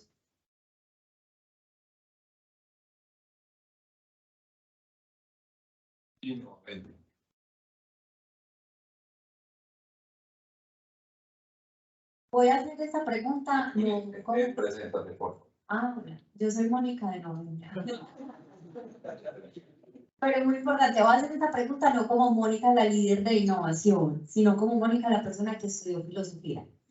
Y a mí me cuestiona mucho, por ejemplo, con lo que Marcela termina la pregunta, porque yo creo que también hay un tema de responsabilidad de las empresas frente a unos límites. Mejor dicho, yo creo que en esta conversación también deberíamos estar poniendo sobre la mesa cómo nosotros empezamos en un tema de educación, pero de educar entendiendo que hoy la gente prefiere estar sola y que, por ejemplo, yo llegué un poquito tarde. ¿Cuál es su nombre, perdón? Sí, Lina. Lina decía, yo prefiero que no me atienda una persona, sino que me atienda una tecnología, la que sea. Eso es un ejemplo muy práctico frente a lo que nosotros desde la empresa estamos haciendo, porque al final yo como nueva venta digo una nota porque voy a facturar más. Pero cuando yo me voy a mirar, yo como Mónica, persona que busco relacionamiento, que en la antropología lo que yo necesito es que la gente no se aísle, que sigamos construyendo como sociedad y que también ahorita lo decían, no, entonces venga que yo me voy a poner a hablar con el ChatGPT, pero es que a tu lado tenés personas. Entonces, creo que también como empresas tenemos que revisar, y la pregunta es, ¿cómo nosotros articulamos para tener un justo equilibrio entre yo soy empresa, no soy una entidad sin ánimo de lucro, tengo que facturar y tengo que hacer uso de esas tecnologías, pero también entonces cómo pongo sobre la balanza un tema de ser realmente responsables frente a interacciones sociales, que además vemos que ya cada vez hay más depresión, que ya vemos que cada vez hay más gente que se quiere suicidar porque ya no sabe cómo relacionarse con otras personas, que el tema de la inseguridad frente a crear emociones y demás, entonces cada vez me ayuda a aislarme más y le estoy dando herramientas porque en el trabajo le enseño cómo se puede ir usted solito a trabajar y eso se hace pues extensivo a la casa de uno, ¿cierto? Voy a abrir el micrófono para Alejo Escobar, que está remoto, para que haga la otra pregunta, porque digamos que las preguntas están más como de conversación, contrapunteo, debate, y ahorita estamos a responder. Listo, Alejo. Gracias, Fe. Alejo Escobar de Coyote Idealab. Y mi pregunta tiene que ver primero con una reflexión. Si digamos que yéndonos como a la teoría que le gusta a Fede, digamos que la tercera ley de Newton dice que a toda acción hay una reacción. Entonces, si hay una inteligencia artificial, yo pregunto, ¿hay una brutalidad natural? Pero lo digo pues no en términos despectivos. Es qué hacer con el analfabetismo digital que se viene, porque como lo decía ahorita Gabriel, esto va muy rápido, ¿cierto? Y por decir, hoy mi suegro no entiende todavía que ya no necesita sacar la tarjeta de crédito para pagar y tiene que, pues, en cada parte que va, pregunta, ¿aquí me reciben la tarjeta de crédito? No, aquí no tenemos datáfono, transferencia. No ha podido aprender eso, ¿cierto? Y obviamente el reskill es importante en el tema en el que uno laboralmente está ambientado, ¿cierto? Pero va a llegar un punto donde ya está más cercano a la jubilación, que ya el reskill ya no va a ser interesante. Y todas esas personas van a ir degradándose en ese proceder digitalmente hacia adelante. Entonces se van a ir rezagando, ¿cierto? No estoy diciendo que la inteligencia artificial va a ser lo peor pues la peor competencia del ser humano, porque el ser humano tiene 4 herramientas muy importantes: creatividad, intuición, imaginación y curiosidad. Y eso la inteligencia artificial todavía no lo replica, ¿cierto? La inteligencia artificial transforma los trabajos. O no pensamos que de pronto un contador ya no está contando con el ábaco, sino que tiene un computador con el cual hace los cálculos, ¿cierto? Pero sí me preocupa es el analfabetismo digital que se viene. Bueno, les pido que sea esta la última pregunta para que y bien, pues entramos a artículos. Ok, muchas gracias. Yo soy Diego Hurtado, profesor Daniel me invitó, yo soy del CES, trabajo en el CES. Soy médico y médico laboral, pero hice una maestría en bioética. Y estos días me pusieron a montar un curso para una maestría en TIC, en salud, y me pusieron a montar un curso sobre la ética en el mundo de la inteligencia artificial, hace un par de semanas.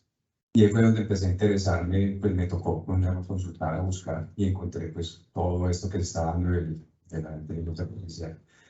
Pero cuando me puse a investigar sobre de qué se trata la ética en este cuento, toda la literatura apunta es al seguimiento de unos estándares que se construyen para que no se crucen unos límites y no se generen unos daños. Pero entonces yo me quedé como con la idea, yo, venga, entonces esto es la ética. Pues la ética es simplemente haga unos derroteros, métaselos a la inteligencia artificial para que no se salga o no cruce esas líneas y ya eso es todo. Cuando yo estudié pues, la maestría en bioética, siempre me enseñaron que la ética, y es una definición que me gusta mucho de la Cortina, es que la ética es la forja del carácter para tomar decisiones prudentes. ¿Cierto?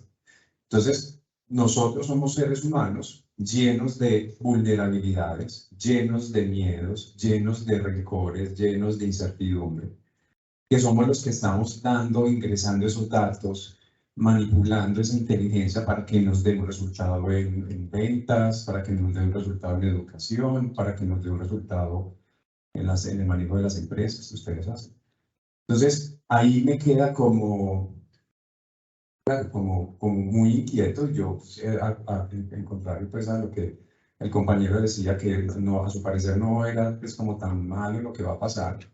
Yo como bioeticista sí estoy muy preocupado, no porque se puedan generar unas reglas éticas que no se crucen, no, pues contraten a alguien que vaya y dictamine cuáles son las reglas, pero es que los seres humanos no somos justos por naturaleza, no somos prudentes por naturaleza, ¿cierto? Entonces, si nosotros vamos a hacer el alineamiento de la inteligencia artificial para no cruzar y que no nos dé miedo, porque he escuchado esa palabra muchas veces aquí, miedo, yo también tengo ese temor. ¿Será que cumplir esos lineamientos éticos con eso será suficiente? ¿O realmente nosotros sí tendremos la capacidad como seres humanos de tener esa responsabilidad de administrar esa inteligencia artificial solamente respondiéndonos de cargos? O sea, me hago entender, o sea, no somos justos por naturaleza, pero tenemos que repartir justicia. Entonces, sí tendremos la capacidad, esa es mi inquietud, y estoy preocupado por eso. Y por eso vengo acá para aprender de ustedes a ver cómo podemos ayudar a la sociedad. Eso es un tema de responsabilidad. Gracias. Bueno, voy a empezar aquí entonces con los panelistas. Quiero decir, 3 cosas muy rápidas. Sobre los políticos. El año pasado, noviembre, líder Lars, que es el líder del partido político sintético, es una inteligencia artificial, que apostó por un escaño en el Congreso de Dinamarca, el pasado. Puedes chatear con él a través de Discord. Te va a responder en datos que lo entiende perfectamente el inglés. A mí, la verdad, eso sí me parece sensacional. Yo voy a decir una palabra medieval, que una inteligencia artificial reemplace parte del bestiario que tenemos en el Senado o en la Cámara, sería sensacional. Porque yo creo que la inteligencia artificial no la puede reprogramar. En cambio, hay otras cosas que no se pueden reprogramar. Esa parte me parece sensacional. Decimos que van a reemplazar personalidades. Bueno, en la política también. Yo creo que podemos hacer cosas más eficientes. En el futuro, todas las áreas estarán apoyadas en inteligencia artificial. ¿Y por qué esa no? ¿Cierto? Entonces, yo creo que sí. Por ejemplo, en Nueva Zelanda está Sam, que también es una inteligencia artificial que apuesta por escaño en el Congreso, y en Rusia. Listo. Entonces, digamos que también, digamos que son los ámbitos donde también la inteligencia artificial está diciendo, venga, si no es eficiente, entonces yo puedo hablar con cientos de personas al mismo tiempo y hablar de un plan educativo, porque eso es lo que hace Líder Glass, que es la que está más desarrollada. Entonces, le cuentas la política danesa sobre educación y efectivamente tiene datos más o menos actualizados al respecto. Por otro lado, hay una pregunta y es, ¿realmente podemos programar una emoción? No. ¿Qué podemos programar nosotros? Nosotros programamos atractores emocionales que tienen como objetivo impactar, porque las emociones son pulsionales. Una emoción no fluye si no hay algo que si no hay un atractor. Entonces, lo que hacen, digamos, en el campo del mercadeo, alguna vez, durante otra época de mi vida, vi antropología aplicada a mercados, ya no lo hago como por ética, sobre todo porque por la formación, digamos así, que yo creo que hay otras formas de hacer las cosas. Entonces, podemos programar un atractor emocional, que es lo que hace todos los días en el ámbito de las redes. Algo para indignar un grupo de personas, podemos programar mecanismos para generar ternura, para generar odio, que lo hacen muy bien por el campo de la política y que lo hacen sin ética, ¿cierto? Aquí nosotros estamos preguntando la ética de la programación de los actores. Hay otra gente que lo hace sin ningún pudor. Entonces, ahí es donde digamos que es donde está el reto. Programamos atractores y debemos limitar esa programación, no, porque al final las tecnologías pues, buscan ser amigables. Y aquí viene un elemento particular y es un empleo del futuro va a ser paseadores de ancianos. Al 2030 vamos a tener 350 millones más de personas que van a sobrepasar los 65 años, más solas que nunca. Y pues un paseador de ancianos va a ser una persona que pueda un conversador, así como tenemos paseadores de perros todos los días. Y va a ser una persona física, o sea, no van a reemplazar, van a aparecer más fuertes. Y frente al miedo, el miedo tiene un problema, el miedo no une, sino que amontona.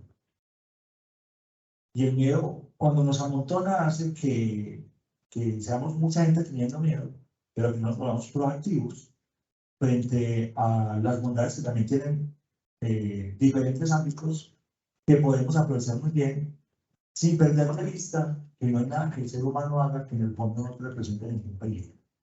Entonces, lo que estamos haciendo aquí es, bueno, ¿cómo podemos ser más proactivos, siendo éticos, dejando que el miedo ni nos amontone ni nos genere regresión, porque el miedo también genera regresión? Yo a veces, por ejemplo, cuando hablo con mis compañeros en mundo de la docencia, alguno me decía, es que yo ya estoy como obsoleto, yo ya a ese mundo no pertenezco. Yo lo único que sé hacer es, la regresión hace que yo me afinque como en algo que ya sé hacer, independiente de que ya no tenga, digámoslo así, pueda ser anacrónico, pero al final es la seguridad que he tenido durante mucho tiempo. Entonces, yo pienso que, uno, que el miedo no nos amontone ni que nos genere regresión, más bien que vayamos adelante pero con miedo. No importa, lleves el miedo, que de alguna manera pues, las cosas digo que también se van dando, los aprendizajes también van quitando el miedo y el miedo también es ante nada. ¿Se alguna vez ha sentido miedo? Y se ha dado cuenta que cuando llega lo que le pasaba miedo, se da cuenta que era nada. Entonces yo creo que también es afrontar las cosas. Julio, ya que estaba contigo.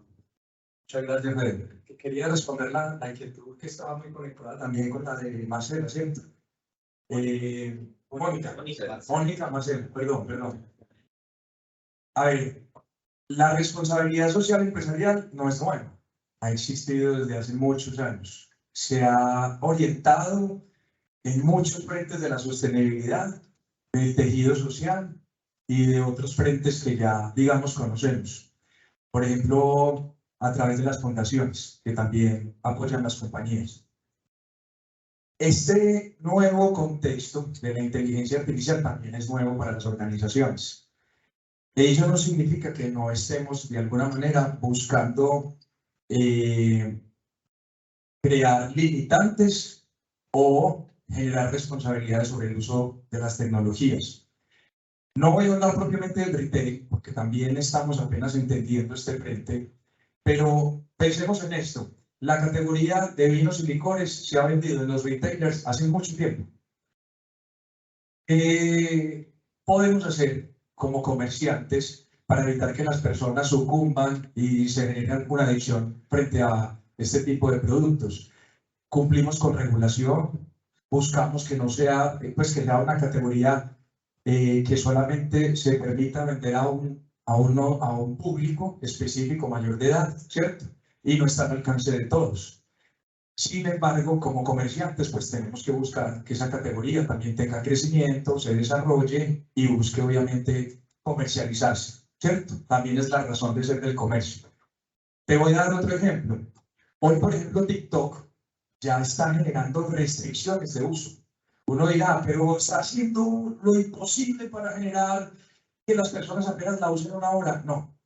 De hecho, cuando analizamos estudios, Colombia es el tercer país con más uso de telefonía móvil del planeta. Y uno dice, ay, por Dios bendito. O sea, que estamos después como de Corea del Sur. Corea del Sur ya tiene hospitales para personas adictas al celular. Posiblemente el día de mañana también creemos hospitales para esas adicciones. Ojalá que no. Pero hoy ya tenemos adicción. Pasamos más de 8 horas y en otras ocasiones hasta más. ¿Cuánto es el tiempo que pasa una persona normalmente en TikTok? Adivinen. ¿Cuántas horas? 0. No tengo cuenta. Súper. Pero hay personas que lo mínimo que están en TikTok es 4 horas. Es lo mismo. Y 4 horas es demasiado. O sea, 4 horas uno dice, eso es una mañana, no. O eso es una tarde. O eso es una noche. Entonces, la verdad es que las compañías tendremos que evolucionar para finalizar, digamos, la respuesta, la respuesta a la pregunta. Tendremos que evolucionar dentro de esa responsabilidad también en el uso de las tecnologías. Sin embargo, yo no quiero tampoco dejar pasar desapercibido que hoy las organizaciones también, desde el uso de las tecnologías, propiciamos diferentes ambientes. Esta discusión la hemos tenido en la organización. Ven, y se van a acabar las tiendas físicas, y decimos, no. Necesitamos que las experiencias que vivimos en familia sigan existiendo en las tiendas físicas. ¿Por qué? Porque son necesarias para el desarrollo. No soy experto en neuropedagogía ni pediatría. Y tampoco, por ejemplo, con lo que mencionabas, estoy de acuerdo que un niño de 2 años le entreguemos una tableta, porque sí estamos afectando su desarrollo cognitivo. A mí me encantaría que mi hija tenga celular a los 15. El problema es si logro acordar eso con ella. Ese va a ser el rollo, ¿cierto? No sé si respondo, pero sí tenemos una participación importante en ese sentido como organizaciones.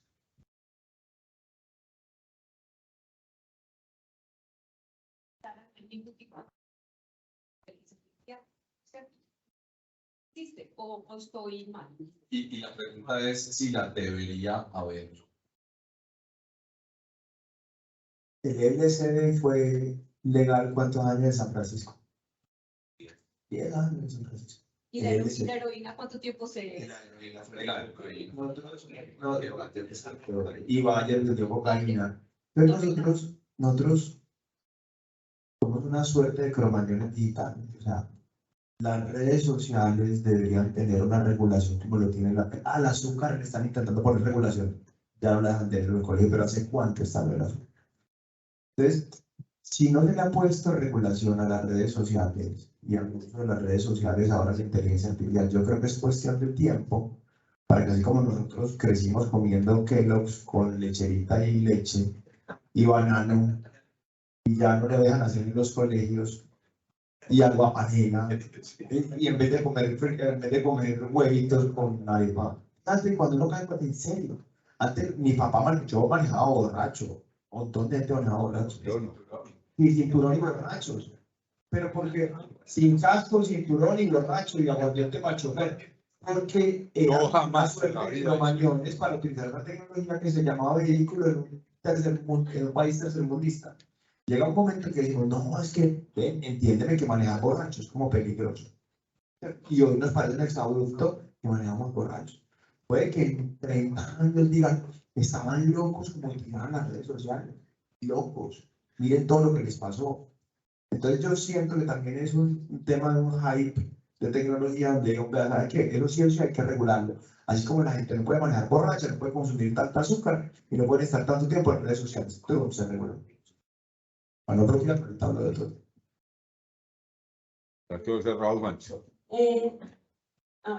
Yo quería decir que quien no esté preocupado en este momento, tanto los que estén virtualmente o acá, realmente tienen que preguntarse por qué no están preocupados. O sea, sí habría que estar preocupados, porque incluso, como tú lo dices, las regulaciones no resuelven la parte ética, en este momento lo ven. Las regulaciones responden a otros intereses económicos, en fin. Pero también es cierto que acá, y la pregunta siempre ha sido por lo que decía Juan, o sea, por más que las regulaciones tú decides si lo haces o no, si colaboras a eso o no. Acá juega mucho la libre albedrío. Entonces, puede que haya un momento en que mucha gente todavía maneje borracho, pero otra que dice, no, realmente, y por ejemplo, desde las empresas se pueden establecer valores. En Castor tenemos ciertos valores, por ejemplo, como la mesura, y entre otros que indican, bueno, ¿cómo vamos a manejar esto? El capitalismo consciente también debería incluir una parte donde diga que filósofos o sociólogos en este momento están en sus empresas, porque se necesita la parte humanística para generar reflexiones.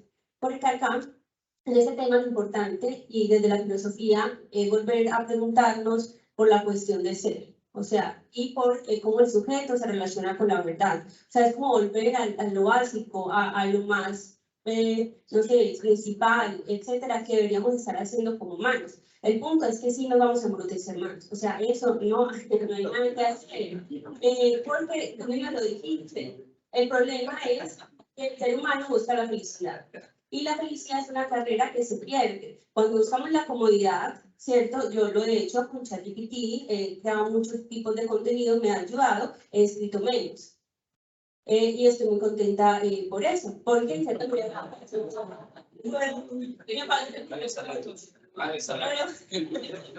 pero puedo decir otras cosas. Pero acá el problema es eso, cuando también hay regulaciones, lo que se pierde el individuo va a ser la libertad, que es otro tema desde la filosofía que se tiene que plantear. Entonces, todos deberíamos estar preocupados, uno, porque hay oportunidades, nosotros las estamos aprovechando, o sea, nosotros hace unos meses nos montamos en la carrera y como vamos a conseguir muchos clientes, y eso es lo que ha pasado con el laboratorio de Castor. Y para todos acá hay oportunidades, tanto como independientes como los que trabajan en empresa. Hay que aprovecharlas, ¿por qué no? Si están ahí.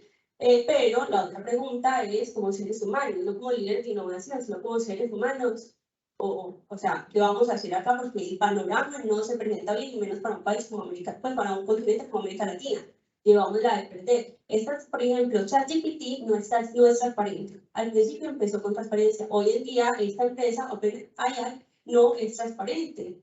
Y realmente no, por algún motivo ya se está volviendo mucho más comercial como un producto, no como empezó al principio.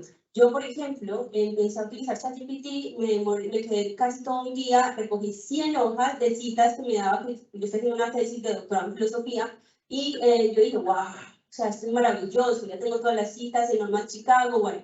Cuando, como yo conocía el tema, yo decía, ay, pero esto realmente no lo escribió Fernando Pessoa, que era algo raro. Cuando empecé a contratar, alucinado. O sea, a mí. Después me gustó mucho que alucinara porque uno puede hacer otras cosas con algo que alucina. Tiene un artículo de eso. Pero el punto acá es ese. Y yo empecé a buscar en ese momento en internet y no había casi contenido, porque lo otro que está pasando es que se está creando mucho contenido que se crea en el ChatGPT, que se crea desde esas inteligencias artificiales, pero es contenido que realmente no parte de la experiencia propia del ser humano. De lo que le espera al ser humano, acá hay algo, ya para terminar, que solamente lo hace un ser humano y se llama acto de intelección. O sea, por ejemplo, cuando a Einstein se le ocurrió la teoría de la relatividad, fue tocando piano. No fue buscando, leyendo, etc. Fue tocando piano. A todos los seres humanos nos ocurren estos actos de intelección. Y eso realmente no es fácil de uno reproducirlo por una inteligencia artificial, pero lo vamos a ir partiendo por lo que parece. Bueno, de aquí nos van a sacar en 15 minutos más o menos. Yo quiero ir cerrando. O sea, hemos hablado de las implicaciones, ventajas, desventajas, fortalezas, amenazas que tiene la inteligencia artificial desde el punto de vista de los modelos de negocio, desde el punto de vista de las emociones humanas, desde el punto de vista del arte. Digamos que hemos tocado muchas dimensiones. Como dice por ahí James Cars o Simon Sinek más recientemente, esta vaina uno no llega a una expectativa, esto no es un juego finito, sino que es un juego infinito y la conversación es infinita y por eso deliberadamente me asignaron el rol de cortarlo y les ofrezco disculpas. Espero que hayan estado tomando nota porque lo que aquí se hable creo que abrió muchas otras preguntas y muchas otras discusiones y la idea es tener más preguntas que respuestas siempre. Me excuso pues que no podamos continuar. Yo quiero que hay una rifa que quiere hacer Microsoft. Le voy a dar la palabra a Carlos para que nos guíe en la metodología de la rifa. No, simplemente es fácil. Yo quiero que desde una cosa, los virtuales también participan en la rifa o en las rifas de los dos. Yo quiero que alguno de ustedes haga una pregunta de lo que hemos conversado aquí y el primero que se atreva a contestarla aquí en físico y en virtual, pues te lo ganas. Se hace peor dependiendo pues de la respuesta. Porque pregunta al ChatGPT. No sé qué ahí hacer la pregunta. De todo lo que hemos conversado, una pregunta que les haya quedado. 2 minutos para que se inventen una pregunta.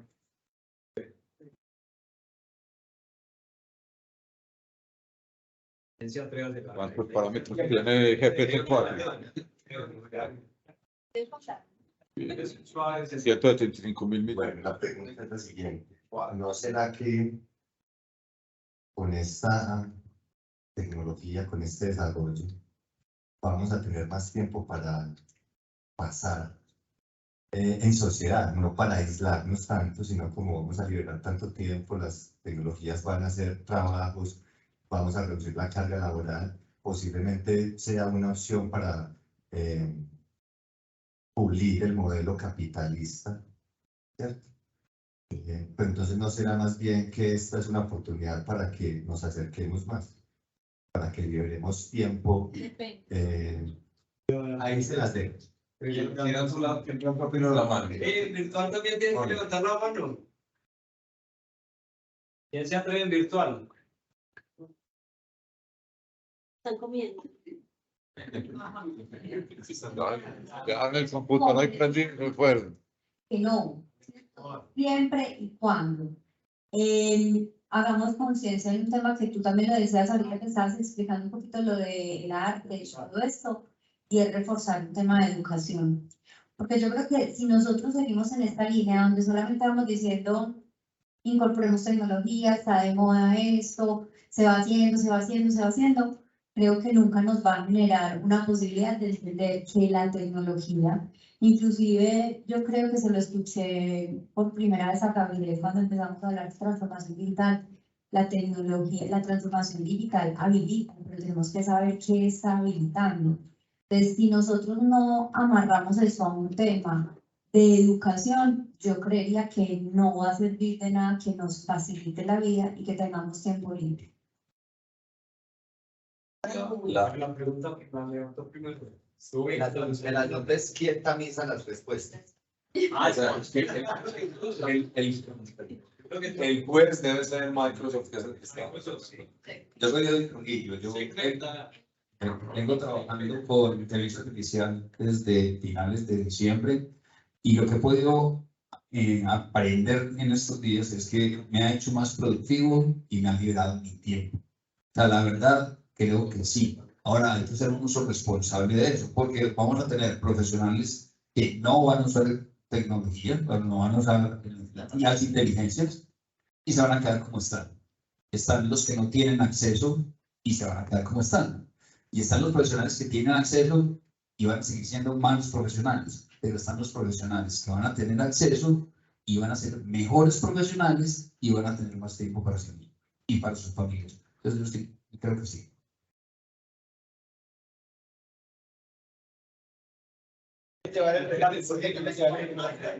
Ya lo ganó, sí. Claro. ¿Quién está virtual con la mano alzada? Gonzalo Delgado. Gonzalo, adelante. Hola, buenas noches a todos, ¿cómo están? Pues digamos que primero que todo, muchas gracias por el espacio, porque de la expectativa inicial que tenía con este tema de inteligencia artificial, me parece que sí se abrió muchísimo el espectro a un montón de temas que de pronto realmente no tenía en el radar, y creo que eso lo hizo pues que el panel fuera tan diverso. O sea que primero que todo, muchísimas gracias pues por esa diversidad en este tema.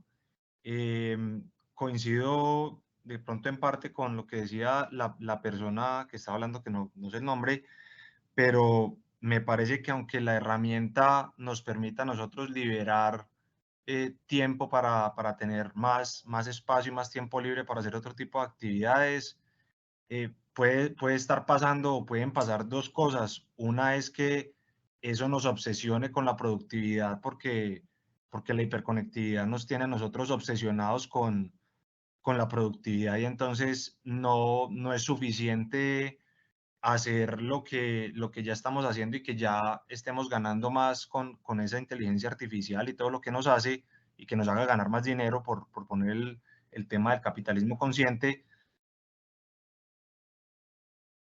nos lleve a buscar es como más, cada vez más, y sea como una línea muy distópica, muy loca, porque nos obsesionamos con ese camino de productividad. Y por el otro es si hay realmente una educación consciente que eso requiere un esfuerzo desde la regulación de todo lo que ustedes han planteado ahí. Probablemente sí haya como un entendimiento de esto es una herramienta para mejorar la vida, pero es un reto exageradamente grande en la parte de educación y de conciencia. Debemos cerrar en este momento. Como les dije, nos quedan muchas preguntas por resolver y siempre van a quedar. Uno no puede pretender que en un conversatorio ni en una clase ni en ninguna parte se llegue a un punto final.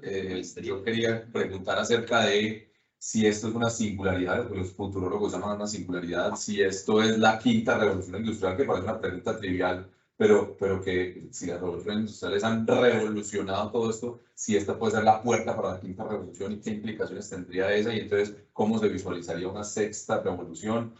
Hay muchas preguntas y menos mal quedaron esas preguntas, pero las discusiones, las respuestas, el debate sobre todo, desde los temas más mundanos hasta los temas más profundos y éticos, creo que es lo que ha alimentado todo esto. Yo les agradezco a los panelistas por su disposición. Pues somos muchos, entonces infortunadamente no pudimos dar rienda suelta a todo. Teníamos preparados 130 preguntas, teníamos preparado bastante cosa, pero creo que, como le decía Gonzalo ahorita, se alimentó mucho en la improvisación y en la espontaneidad de ustedes los asistentes y los asistentes virtuales también. Juan, muchas gracias por ustedes. Ustedes, muchas gracias, y a los que están virtuales, a quienes están acá, gracias por acompañarnos en las instalaciones de Microsoft. Yo creo que queda el escenario abierto, es un escenario a disposición de ustedes. Creo que tocas un tema que hoy lo tocamos tangencialmente y es ética en el uso de inteligencia artificial.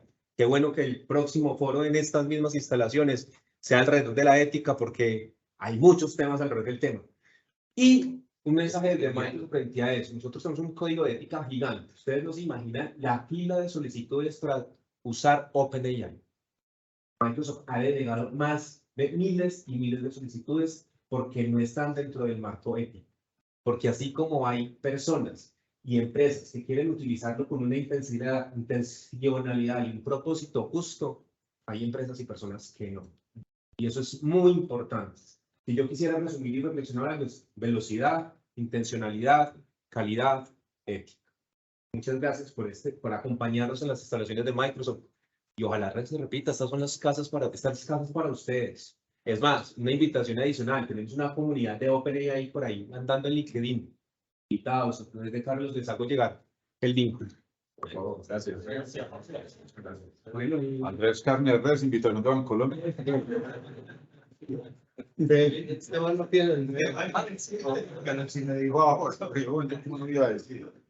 no queda más sino para todos los que vinieron en físico, para los que están en virtual. Yo de verdad quedo muy contento. Yo solamente soy el facilitador, pero estos espacios son los que enriquecen. Yo de verdad que aprendo demasiado. Y dejen los comentarios, porque la idea, como dice Juan, es que podamos seguir teniendo espacios de este estilo. Pronto vamos a tener un conversatorio liderado allá por mi amiga Mónica sobre innovación social. O sea, temas que liguen este tema tecnológico con la ética, pero también con lo social, esa responsabilidad que todos tenemos, todos los que estamos en el mundo de innovación, de transformación digital, por hacer un mundo mejor. Entonces, bueno, muchas gracias a todos y a mis amigos de aquí que son amigos más que panelistas. Muchas gracias.